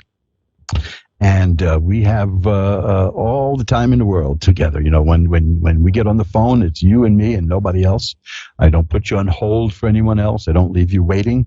It's just you and me. And we can do it by Skype if you want, if you don't want to do it by phone. I do these things all over the world for people. And the readings, you know, an email reading is just $10. But it'll look deeply at an issue in your life, and you get a 2-page report from me. Now, if you want to do a full reading with me, great. I can do it for 15 minutes, a half hour, 45 minutes, an hour, even longer, whatever you want. And you can find the rates at magic-works.com, magic-works.com. Just scroll on down and you'll see the rates, because I believe in listing the rates ahead of time so that you know what you're getting into. And we don't charge any more than that. Once you and I agree on something, that's the price. Even if it takes a little longer, so what? We throw that in as extra. Because, you know, this is unpredictable. As you'll hear in the show tonight, sometimes a reading goes longer than we thought.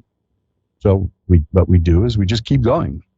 anyway, that's just letting you know that I'm available. And this is a very good time. A lot of people are nervous. A lot of people are anxious now.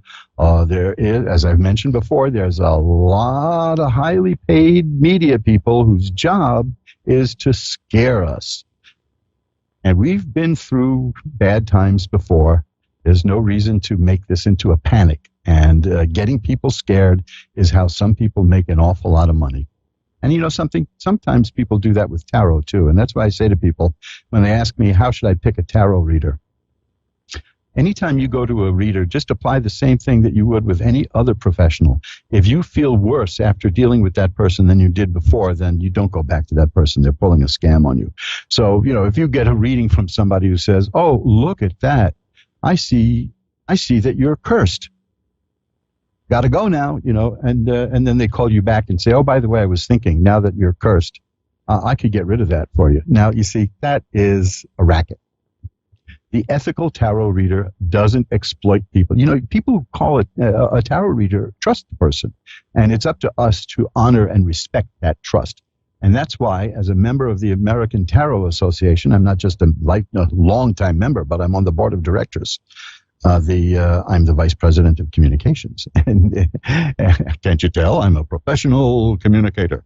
But if you want to go to my website at magic-works.com, and when you scroll down and you look for the rates for a personal tarot reading between you and me, you'll also find a link to the American Tarot Association Code of Ethics.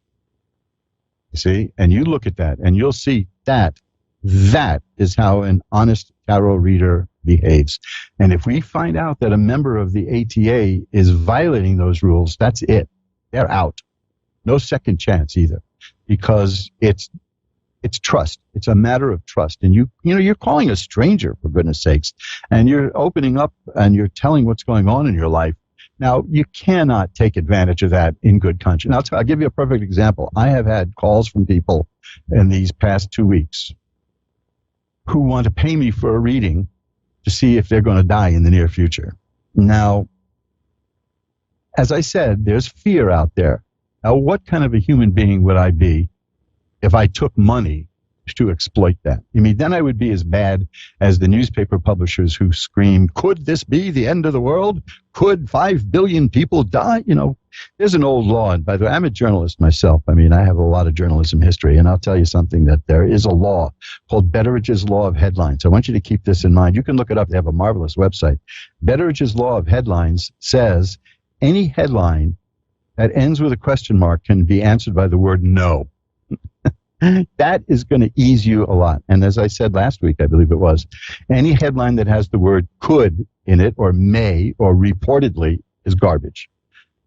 Just a way to critically look at this, because like I said, there are a lot of people out there who want us scared so that we would tune in and raise their click rate, raise their viewing audience if it's cable, and that means big money to those people. Now, I'm not saying there's nothing to be concerned about. Of course there's something to be concerned about now. But to exploit that and scare people and hurt them, that's unconscionable. And I, as an ethical tarot reader, will never, ever, ever, ever do that. And I'm telling you now, if you call me for a reading and we decide to, say, do a 20-minute reading, and at the end of 20 minutes, I see something pretty bad coming your way, I'm going to keep reading. I'm going to keep looking at I'm not going to say, hey, look at that. Your life's falling apart. Bye-bye now. No, that's why I never book calls, tarot readings back to back. You know, back to back would mean I'm stuck. I'm locked in. I don't do it. I could probably make a bit more money that way, you know, an assembly line way of doing it. But no, I've got to prepare for the chance that the cards may be telling you something you don't want to hear, and we can work through it. Now, I don't really believe that there's such thing as a bad reading, not like in those movies where everybody gets a tarot reading, ends up being killed by like a polar bear in the middle of August in Waikiki. You know, I don't believe that, but it can show you things you don't want to see. Now, that rarely happens because the people who call a tarot reader for advice are very positive people, and they're taking steps, they're taking action to work out whatever the situation in their life is. So that indicates a very positive outcome just by doing that, by taking action. So don't fall for those movies that try to scare you about tarot. That's just cheap horror sensationalism. It's, hey, what can I tell you? You'll know. This is fun to do. I wouldn't have been doing this for 30 years if I didn't enjoy doing it and meeting people and helping people clarify them. And as an adjunct to that, I do magical ritual work so that if something comes your way in your cards that you're not too thrilled about, I can show you how to do some ritual work to get around that. Enough about that. You're going to hear what I do. No point in me telling you what I do. Why don't I just do it? So I've got the incense burning, I've got the candles burning, and I'm going to ring a bell 3 times now to declare that from here on in, we're in sacred space. Now I'm going to pull back the curtain on the magical window for Connie in Litchfield, Minnesota. Hi, Connie, you're on with Reverend Elliot. Hi. Hi, Connie, how are you tonight? Oh, I'm doing better. I'm getting over all the crud. Well, maybe we can make that even better. How's that? What would you like to look at? What I want to know is, the guy that I'm currently dating or seeing, is he the one that I'm supposed to be with? Because I don't know if it feels right or not. Oh, well, you mean the violins aren't playing? And the soundtrack in the background and all that. I think Hollywood has ruined romance for people, I mean, I don't know. It's Hollywood has given people such weird expectations about romance. I was involved with a woman once for a couple of years, and she was really happy and said to me, you know something? I'm so happy with you, I'm going to leave you. What? She said, because if I'm this happy with you, imagine how much happier I'll be with somebody better. And I said, oh, okay. And then she said, but don't worry. If I don't find anyone better, I'll come back to you. And I said, you do that and see what happens. Yeah. I take it you didn't see her again, right? Oh, I saw her from time to time, but no dice, I mean, we ran into each other here and there. But after that, gosh, this is going back long before most of you listeners were born, right? But I've been married now for over 30 years, So, boy, am I going to get in trouble for not knowing it. I'm going to get in trouble for not knowing the exact date right offhand, Yeah. But it's 34 years now. So let's see. Let's take a look at what you've got, because this call is about you, not about me. Now, here we go. This is an excellent card for what I just asked, because it's the 7 of Cups. Cups are about romance because it's about emotion and things of the heart. The 7 of Cups may be indicating what's going on here, because that's a person with unfocused ideas. So you really don't quite know for sure if this is the right one. Right. The next card. Yeah, I don't, because I have kind of a habit of picking people that aren't always so good. So that's why I'm just you and everyone else, right? I used to be able to go into a crowded room and pick the one person who was going to be the best at ruining my life. Yep, that would be me. Yeah, well, then a couple of years of therapy helped me out there too. But isn't that funny how that works? We can spot them, right? Well, let me tell you this. The next card is the Star. Now, the Star is a card of hope and optimism. So that's telling me that with this particular person, you've got a good chance. Okay. Now, the next card is the 4 of Rods, and that's about a happy home. And then here's an interesting card, is the 2 of Cups. The 2 of Cups is about it's about 2 different things. It could be the beginning of a new relationship, or it could mean that a relationship you're in is going to reach a new level. And that's how I'm going to interpret that in this particular reading. I say give it time, hang out, get to know each other. How long have you known each other? Only a couple months, 2 months maybe. Okay, yeah. So that's still you're just you're coming out of that. Yeah, it's a long distance thing too, so it's that's hard too. Yeah, so it's long. Oh, that adds a lot to it. Well, I'm seeing here that there's great possibilities, because I've got 2 very happy cards here. I've got the 10 of Cups and I've got the 4 of Rods, and those are 10 of Cups is perfected happiness.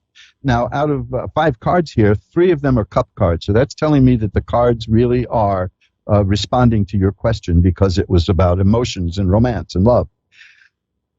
There's a possibility, very strong possibility, that you are going to reach a new level with this person and reach a lot of happiness. So give it a little more care than you usually do, is what I'm saying, because the key to this is that first card, the Seven of Cups, unfocused ideas. Okay. And that's easy to fix. That'll snap into focus. And if it's still new, you only have a few months with each other. So get Right. into it and let it, see if it'll grow.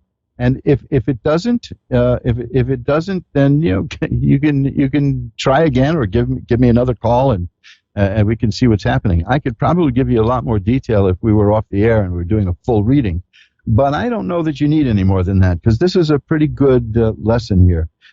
Going from unfocused ideas, followed by the card of optimism, the card of a happy home, the card of a relationship reaching a new level, and then the Ten of Cups, which is perfected happiness. So I think this time you've come closer to getting what you want than you have before. Well, that's good to know. Yeah, that does feel good. And let me see if I can pull one more card. Maybe we can put it underneath all these cards to see what the underlying issue is. Well, there you go. That's the King of Cups. Now that's another cup card. So I've got 6 cards here. 4 of them are cups. So we're definitely on the right track here. The King of Cups is the manifestation of something. This is showing that the court cards are about something beginning and growing and forming. And the further on you get in the court cards, from the knight to the queen to the king to the page, it takes more and more shape. So this is telling me that it is taking shape, that this relationship is growing.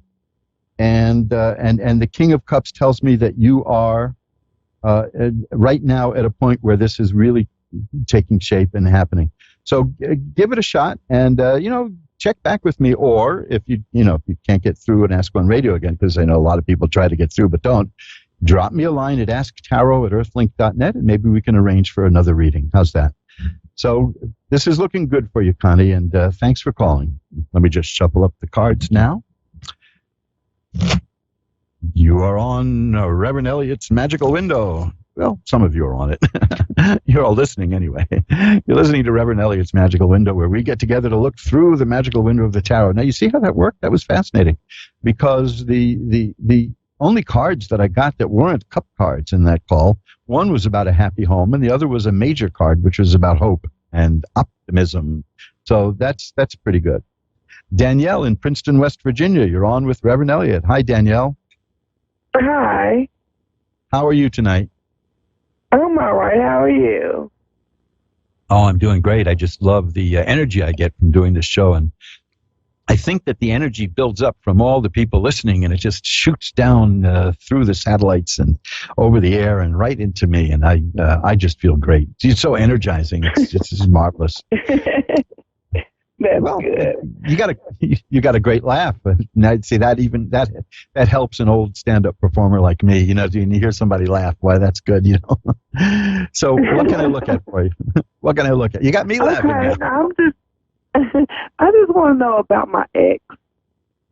About your ex? Yeah. Okay, I asked that because this is a fascinating card that I got before you even asked me the question. And I've got 3 more cards in the same suit. Let me ask you, first of all, was this like a relationship that was filled with fighting? Not really. In the end, it turned to fighting. Okay, because so it was we argument. We were together for end. almost 11 years, and it just in the end, we really began to fight a lot. Well, here's why I ask you that. I have 4 cards here, and they're all swords. Now, swords are a weapon. And when swords come up, that can indicate several things. But in this case, I go with the idea that it was a kind of it got nasty, and it got to be a struggle. Let me tell you something. When I started reading tarot cards in my early youth, I was in my 30s at the time, but I was reading for a married couple who hated each other. I mean, they just hated each other. And every kind of reading, I would shuffle the cards, I would do whatever I could, it would always come out with a majority of swords. because they hated each other. Now swords they don't always mean that, but right now, when you ask me about, even before you asked me the question, I got the 10 of swords. And then I got the 4 of swords and the 6 of swords and the 2 of swords. Now I'll tell you what that is. Overall, it's telling me that this was a kind of a tempestuous relationship, to put it kindly. The 10 of swords, the reason my ears perked up when you asked about your ex was the 10 of swords refers to something being over. So this is over, Now the 4 of swords is where it's about somebody taking a break. A lot of people look at that card and think it means that you're dead, but so the same with the 10 of swords, but neither one of them means that. The 4 of swords is about taking a break, taking time out. And that's what you did, right? You separated, you took a break from each other. The 6 of swords, now let me tell you, when I get to the end of this reading, you're just going to be a little disappointed, but we're going to work with that. The 6 of swords is a card about a person who gets from where she is now to where she wants to be. So that's you. There's something you want out of this, and you're going to work to get it, right? Right. Now, here's the thing that you're not going to like at the moment, but we'll work with it. It's the 2 of swords, and that's a person who's stuck and can't go this way or that way. It's a card about a stalemate. It's a card about a relationship that's stuck, that nothing is going to happen. So my card reading on this is that you're still going to need more of a timeout. Okay.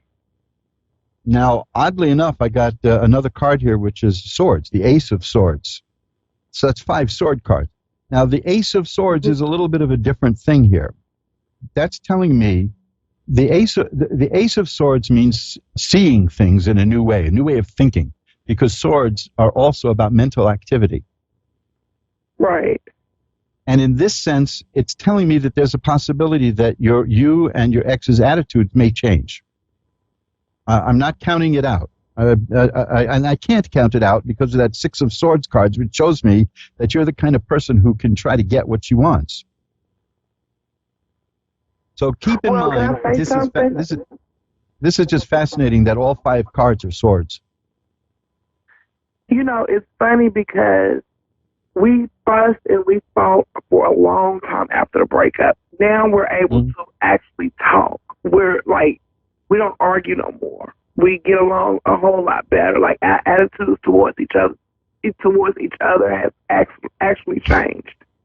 Well, there you go. That's the Ace of Swords. There's a new way of seeing things. Now, while you were talking, as a good tarot reader does, I pulled another card, and I got another ace. Now, aces are beginnings. Remember, I said the Ace of Swords, you're beginning to see things in a new way, and so is your ex. Right. The next is the Ace of Cups, and that is the beginning of emotional happiness. So I think you have a good shot at it. I told you that 2 of Swords is going to be a little disappointing because it means that you're stuck and the situation isn't going to change. But that only means it isn't going to change now. Okay? These cards now show me that there's a very strong chance of it changing in the future. Now, you mix that with the 4 of Swords that I got earlier, and it's telling me that you just may need a little time out. Now, again, I want to go back to the 6 of Swords because you are a person of action. And maybe you just want to hold off a little while because that's difficult for you. See, this is the problem. The 4 of Swords is a person taking a time out. The 6 of Swords is a person making things happen. So you've got this dual attitude going in your mind, right? You don't know should you do this or should you not do it. Is that correct? Right. Yeah, see, aren't these cards wonderful? Isn't it wonderful how they work? Well, my answer to you is give it time, but I'm going to take one more card and see if that one card may add something to this. How's that? Okay, thank you. Let's see. Oh, man. You know something? This was the card that was on my mind. I could not give you a better card. It's the Chariot. You know what the Chariot is? If it's a chariot, shows a lot of decks show a guy on a little chariot with 2 horses, and one horse wants to go this way and the other horse wants to go that way, and you, as the driver of the chariot, are holding it together and you're making it happen. So that's the card that I put underneath the 4 of Swords and the 6 of Swords. That doesn't really help much. It explains this that you have conflict with. But that's telling me that you can deal with it. let's look at a card for the ultimate outcome. The ultimate outcome, I had this earlier for someone, is the 10 of Cups. The 10 of Cups is perfected happiness. So you're moving from the 10 of Swords, which is about something bad is over, to the 10 of Cups, which is about something wonderful and happy. So I think that you're going to, I'm going to give you exactly what I read in these cards. Things are changing for you and your ex. They're changing for the better, but you still need time. Okay? So my advice is not to don't do anything, because that's ridiculous. But my advice is to go a little slower. And remember that 4 of Swords, because that could be your ex, which is the need for more time. But I think you're both growing, and you're both getting there, and you're both going to get what you want. This is a marvelous reading. I'm going to read those cards again, just one by one. The 10 of Swords, the 4 of Swords, the 6 of Swords, and the 2 of Swords, the Ace of Swords. And then as you are working to keep this. Okay. Thank you. Thanks for calling. It's been great reading for you, and these cards really responded to you, and you are definitely evolving. And these things, I can't imagine a reading more on point. I think you're coming into getting exactly what you two want if you can do it. You know, you have a good shot at it, and that's a long way from that first card of somebody, the 10 of Swords, which shows a person lying face down in the mud with swords in her back. You know, that's a long to go from there to the 10 of Cups. That's beautiful. So keep doing what you're doing, but just pull back a little bit, because I think that it requires a little more daintiness, if that's the word. Just let it flow naturally. According to the flow of these cards, you're getting there. You're getting what you want. Okay, thank you so much. My pleasure, Danielle. It's been great talking to you. Bye-bye now. Bye-bye. And we'll shuffle them up again. What a dynamic reading that was. You know, we live for that, we readers. We really do. And it's funny, you see, even before the subject of how's the ex doing came up, I had those sword cards, you know, that told me that this was going to be about a relationship that ended, or something that ended. I just understood it to be a relationship by looking at the other cards. That's how it goes, you know, and that's marvelous when the cards can. This is what I mean by information. These cards are shedding light. They're giving advice. Now, notice that the cards, one of the kind of readings that we shouldn't do is, should I sell my home right now? You know, should I put that money into the stock market? Yes or no? You know, we don't do that. When people ask me a yes or no question, my answer is always flip a coin, heads yes, tails no. Because as soon as that coin is up in the air, you're going to know which way you want it to land. So you really do know what you want most of the time. But instead of saying, should I put money in the stock market, the question would be, if I put money in the stock market, what will that look like? That we could work with. A tarot reader can sink his teeth into that, even real teeth. You know, you could tear that, and you could tear into that. You could really do it, and like I said, when you get a longer tarot reading with me at very affordable rates, why, we just spend all the time we need, and we get it done just talking, you and me, like this, without a few million people listening. We're all shuffled up now, and Jessica in Venice, Louisiana is next. Hi, you're on with Reverend Elliot, Jessica. Yes. Hi, how are you tonight? Good. Well, let's see if we can make that any better. What would you like me to look at for you? My friend passed away. I'm very sorry to hear that. Was that suddenly? Yes. Oh, that's terrible. It's just terrible. Recently, I assume, right? Yeah. So are you looking for a message? Yes. Okay, let me see what I can do. I don't usually, well, this is almost a joke now, because I always say this. I don't usually do this, but I do it if certain cards show up, and then I know I'm on the right track. So let's see if they show up for you. And if not, then I'm just going to tell you what I see anyway, and go on the supposition that that this is what that is. So I'm going to shuffle them up again. Okay. Now, cut the cards, and okay, this is interesting stuff. I do believe that this is giving an answer to your question.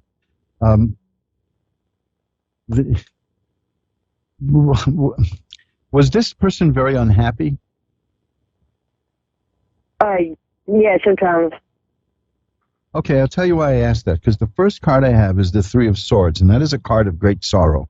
That's sadness, and that sometimes indicates divorce, or if it was for a nation, it would indicate civil war. I mean, it's a sad card. It means family troubles, all kinds of bad things like that. But immediately after that is the Ten of Coins. The Ten of Coins, and this is fascinating in the context of a person who has passed over. The Ten of Coins is a card of parents and grandparents and grandchildren and great-grandchildren and great-grandparents. It's about ancestors. It's about your whole family line, and it's being with them. So I'm reading this as a person who is now with all the ancestors. Now, of course, that's the old Chinese expression to say when somebody passes away that he is now with his ancestors. But that's what I'm seeing here. Now, the Wheel of Fortune is here, and that tells me that the situation the person had, the very sad situation the person had, has changed. The next card is the Six of Rods. That's a card of success. And the next card is the Ten of Cups, which I've had twice so far tonight, is a card of happiness. So now get this. We start with the Three of Swords, which is great sadness, and we end with the Ten of Cups, which is great happiness. So I'm seeing that this person, it's scant comfort, of course, but people always would say, well, he's in a better place now. But that's what I'm seeing here. I'm seeing that your friend is, in fact, in a better place. The Three of Cups is here now. That's a card about being with friends. So I don't think your friend was particularly happy with life at the moment. How did your friend pass? Oh, we don't know. Oh, okay. Because I'm just seeing that there was such an overwhelming sadness at the time, but that's turned into happiness. Okay. So that's the message I'll give you. That's the message I've got here. Now, in fact, here's one of the cards that I look for in all of this to see if I'm really dealing with somebody in the other side is the Judgment card, which refers to the Last Judgment, where the people come up out of the grave and all of that, and the horn is blowing and the sun is rising. And so I'm taking this as an authentic message from the other side, which is I was sad, I'm happy now. I was with, I was hurting. I'm with people who are my people now. My ancestors have welcomed me, and the sad situation has changed. That's the Wheel of Fortune, and all the rest is happiness and companionship and joy. So it's just amazing to start with one of the saddest cards in the deck, the Three of Swords. I would say only the Nine of Swords is the sadder, and end up with the Ten of Cups, which is one of the happiest cards in the deck. So that's the message. Okay? Okay, thank you. My pleasure. And you know what I'm going to do after the show? I'm going to light a candle. I'm going to light a white candle anointed with holy oil for your friend and for you. How's that? That works. Thank you. Bye-bye now. Bye. And thanks for calling. Now, we'll shuffle them up. Those are, to tell the truth, my favorite kind of readings are the readings that people ask me, just look at the cards and see what they say, because that's a real challenge. And the ones that really make me a little nervous are the ones to look across the veil into the afterlife, because, I got a collection of Ouija boards, and I've had some interesting experiences with those. And it is, oh, man, I mean, it's just, you never know what you're going to find. You never know what you're going to do. I was once asked years ago by somebody, could you tell me how this person is doing, the person who passed away? And the card I got was the devil, And oh, man, she said, I knew it. I knew he was going to go there. I knew he was going to end up there. That was the end of the reading. That was a short reading. That was a one-card reading, friends. That's all it was. So let's just shuffle up the cards again, and I will tell you a little bit more. Oh, by the way, speaking of Ouija boards, if you have any questions about Ouija boards, you go to my site, magic-works.com. I think this has got to be the biggest page in my whole website, is the one on Ouija boards. It's crammed with information and pictures and fun stuff. You can download sheet music from the 1920s that has a song by, I don't remember if it's Albert von Tilzer or Harry von Tilzer. They were two big songwriters in the early 20th century. One of them wrote Take Me Out to the Ball Game. Hey, you don't get a bigger hit than that. And no, there was no pun intended. That was, that brings back such memories of the time I went to Yankee Stadium. Can you believe that? Been a New Yorker all my life, natural-born New Yorker, been to Yankee Stadium once, just once. Mickey Mantle was playing, so I guess I got my money's worth. So go to magic-works.com, magick-works.com, and you will see a whole bunch of stuff there. I'm now updating and putting in some new instructions on my page about out-of-body experiences. Have you ever done that? You ever traveled outside your body? I have done some remarkable experiments with not remote viewing per se, although I have a page about that too under the ESP page, but actually leaving your body and going somewhere and time traveling. Oh, boy, you can do some stuff with that. I have had remarkable experiences in my own life just going back in time to witness certain incidents in my life from my childhood. And I've seen it.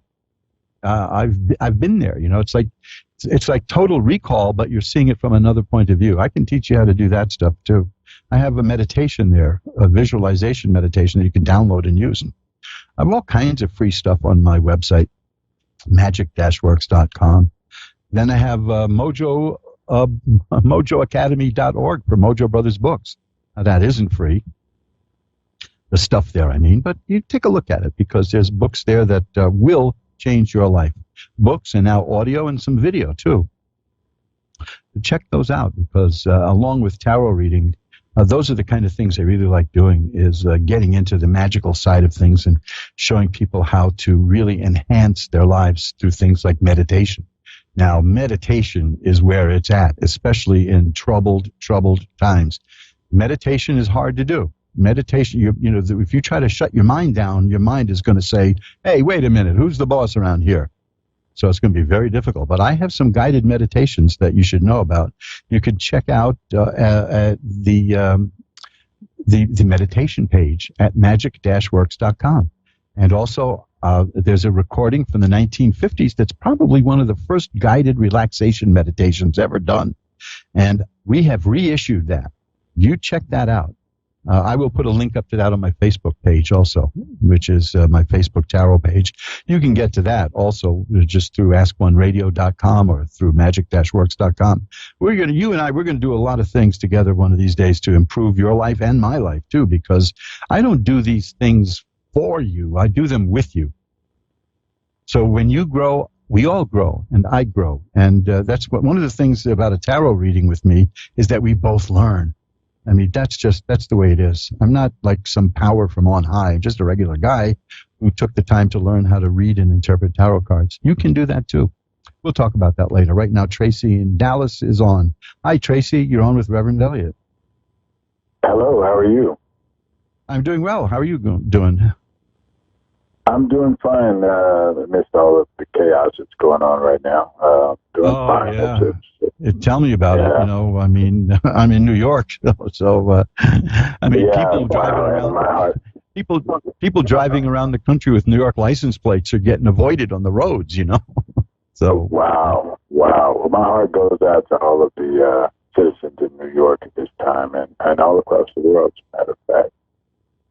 Yeah, that's true. Well, let me tell you something. It's really not as dire as the media is making it out to be. I do the numbers every day. I look at the health department. I look at the Centers for Disease Control.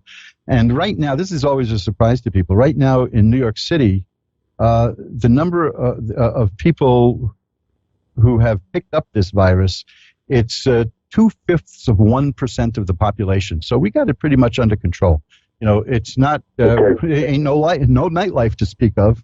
And I think there's a few bartenders who think I must have died. But, you know, this is, but, you know, 2/5 of the population, that's pretty good. So we got to at least give each other credit for keeping this thing in check. The human beings have centuries of experience with outbreaks like this, so we all know what to do, which is to apply some common sense stuff, which is, stay 6 feet away and wash your hands and stay in if necessary. And of course, me being an old geezer, I'm probably got to go a little lighter too, so there you go. Right. I understand. Well, I agree with you. And, over time we'll get through this and then carry on with life. And, new world that we're approaching is, it's going to be an exciting new world. Yeah, we're going to get through this, and like I always tell people, just remember, the fear is worse than the disease, because fear, and I have something, if you look at my page on my website, this goes for everyone listening, magic-works.com, magic with a CK, check out the page called Healing Power. Now, this is not like mystical stuff that's going to heal you, because that doesn't exist. The stuff I have there is about the body's innate ability to heal itself, which we all have. And one of the things that any doctor will tell you that, and I'll give you a grotesque example of it, any doctor will tell you that if you're in a state of fear, your immune system shuts off because your body doesn't have the energy to use the immune system if it has to run, like fight or flight. So whatever you can do to not be afraid, do it. We're watching reruns of the old Batman show here, because that's just goofy and funny. There was a case, I'll tell you about this, about what fear does and why, and this, I'm going to make this as delicate as possible, but there was a murder case years ago, I think in the 1930s, where a person was seen having dinner in a restaurant and then was found murdered, and in the autopsy they saw that the food was barely digested. So they figured he was killed shortly after having dinner, but they kept the guy tied up in a basement so his digestion stopped out of fear. And then that way they could trick people about the time of the killing.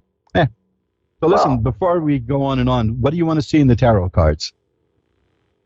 Well, I'm very much interested in my future. And I have a lot of faith in the overcoming of this situation, and I'm looking forward to a fresh new start. And just would like to kind of wait a minute. Bingo, right there. Right, the minute you said fresh new start, what did I do? I pulled out the Ace of Cups.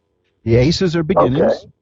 You said the magic word there. And the Ace of Cups is about the beginnings of happiness. It's about the beginning it's got a sunrise, in a lot of the decks. So it's about a whole new day. You just really hit that. Now, the next card is the Empress. That's a person who can make things grow and make things happen. You're a very creative person, am I right? That's correct. Well, you're going to use that creativity and you're going to make things happen. Mm-hmm. Great. I do a lot of writing and sketching and drawing and singing and a lot of different creative. That's where I get my mojo at, I guess. Well, the arts are where it's at, because that's the expression, and that is so good. And let me tell you something else, and this goes for everyone listening.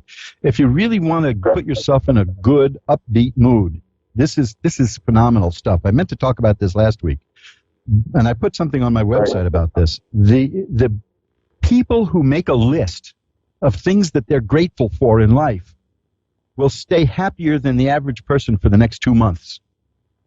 Oh, wow. So that's something that everybody can do too. Is let's all make a list of something we're grateful for. But what I'm seeing here is that, like here, this is there's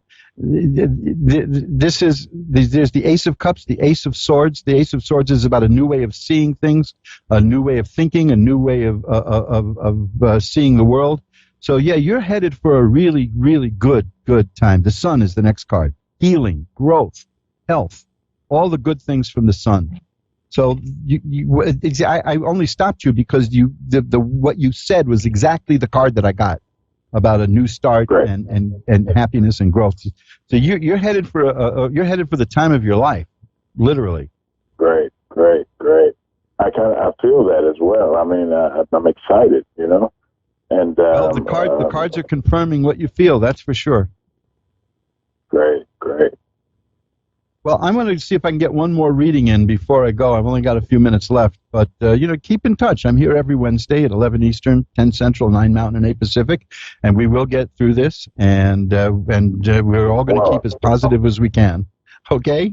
Well, I was excited, and I'm grateful for you guys to have me on. And you are an amazing host. And I'm going to continue to listen to the show. And I encourage everyone out there to keep listening. Thank you very much. That's a beautiful thing to say. I really appreciate it. You made my night. Bye-bye. Great. All right. Now, I got the cards all shuffled up. Let's see if we can get in one more call. And Corinna in Washington. Hi, you're on with Reverend Elliott. Hi. Hi. What can I look at for you tonight? Don't mean to rush you, but we're up against the clock here. It's amazing how fast this goes. What would you like to look at? My romance. The romance. Romance. Okay. Let's see what we've got here. Well, you're facing a lot of competition, is what I'm seeing here in terms of romance. But things are going to happen. I've got that's the 5 of rods. It's about stiff competition. I've got exactly the kind of cards you're going to want, too. The 8 of rods is about something that's on the way now. It's just like that feeling that I had with the last call, that something is coming good. There's something coming at you, and the next card tells what it is. And the next card is the 2 of Cups. Okay, the 2 of Cups is the card for the beginning of a new relationship and a new romance, or if you're in a relationship, it means it's going to reach a new level. So that's coming right at you now. Now, here's the Knight of Cups. The Knight of Cups is the beginning of a new relationship that's just taking shape. Remember, cups are about romance and emotion and all of that good stuff. And the Knight is the beginning. Now, the Knight can be a little uncertain because the Knight is on horseback, so it jumps around, like on a chessboard even. But it means that something new and exciting is coming. Oh, bingo, the Ace of Cups. How many times do I get the Ace of Cups tonight? That means we're all on the verge of something good coming. So, yes, there is. The 8 of Swords is the first card I got, which is a person who feels that there's nothing happening, that you're stuck, you're not going anywhere. The 5 of Rods is the card that led me to say that there's some stiff competition out there, but the 8 of Rods says something is coming, and the next 3 cards tell me exactly what it is. There is no doubt in my mind. 2 of Cups, Knight of Cups, Ace of Cups, that's a relationship. That's a romance. Okay? Okay. And I think it's going to be really good for you. What I needed to know. I've got 2 more cards here. Get this. The Lovers. Now, there you go. You can't get better than that. And the Temperance card, which is a card of balance, which tells me it's going to be a really good relationship. It's going to be well balanced for you. So let me know how it works out. You got something really good coming just around the corner. Thank you. Bye-bye now. Thank you. Bye-bye. And that's it, folks. Here, we just shuffle the deck up. And that's it. We've got through another edition of Reverend Elliott's Magical Window, the show that asks the question, when will he stop talking and read those cards? I just love communicating, and I get such a burst of energy. Sometimes I listen back to these shows and I hear, hi, this is Reverend Elliott, at the beginning of the show. And by the end, I'm talking like 9,000 miles an hour. I could keep going forever. In fact, if you called me after the show somehow, if you emailed me, we'd probably get into a conversation. But don't do that because I'm going to try to get some sleep tonight. I usually don't get to sleep till about 7 in the morning after I do the show because I'm so keyed up. But there's so much positive energy out there, folks, and that's what I want you to stick with.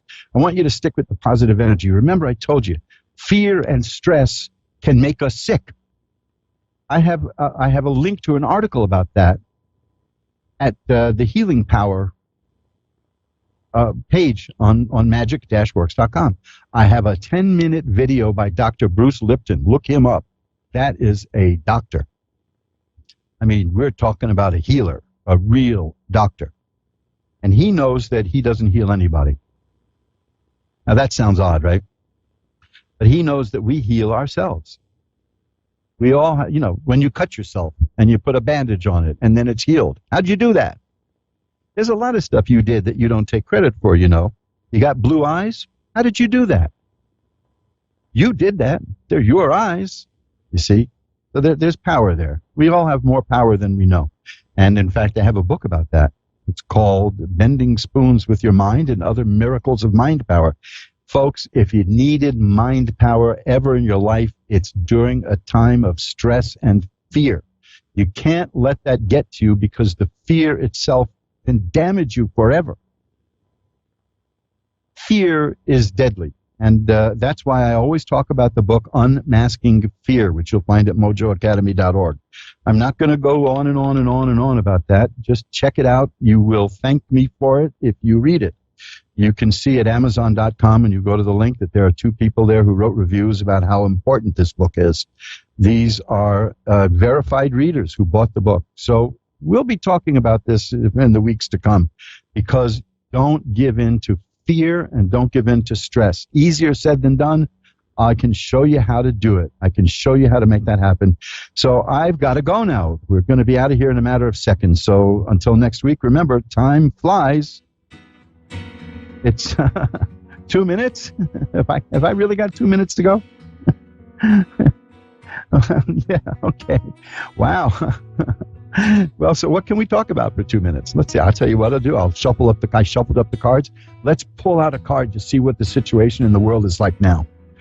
Bingo. Again. Gosh, I love these cards. The Star. Hope and optimism. Hope and optimism. Now, you couldn't get a better reading than that. The next card is the Wheel of Fortune. That means this too is going to change. The situation is going to change. The Tower, struck by lightning. Notice that these are all major cards. That means the situation is going to change, and it's suddenly. And the next one, unbelievable. Also a major card. It's the Sun, the card of healing and growth. Just what I got for the man who called from Texas, Tracy. We got the Sun, which is healing and growth and happiness and health and all the good things. You know, people think bad things come from the sun because we're trained to think that the sun is going to, poison us and kill us. But that's only if you overdo it. People who work out in the sun actually have a lower rate of sun-related diseases than other people who try to cram in sun, a day at the beach and then do that.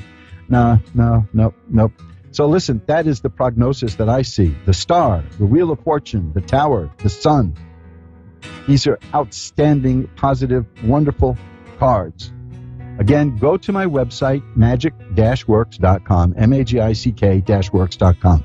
You can contact me through the contact form there if you want a full reading.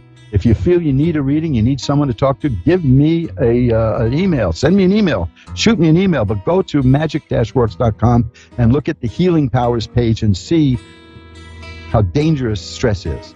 So now I'll say it again. Till next week, remember, time flies. It's up to you to be a navigator. Bye-bye now.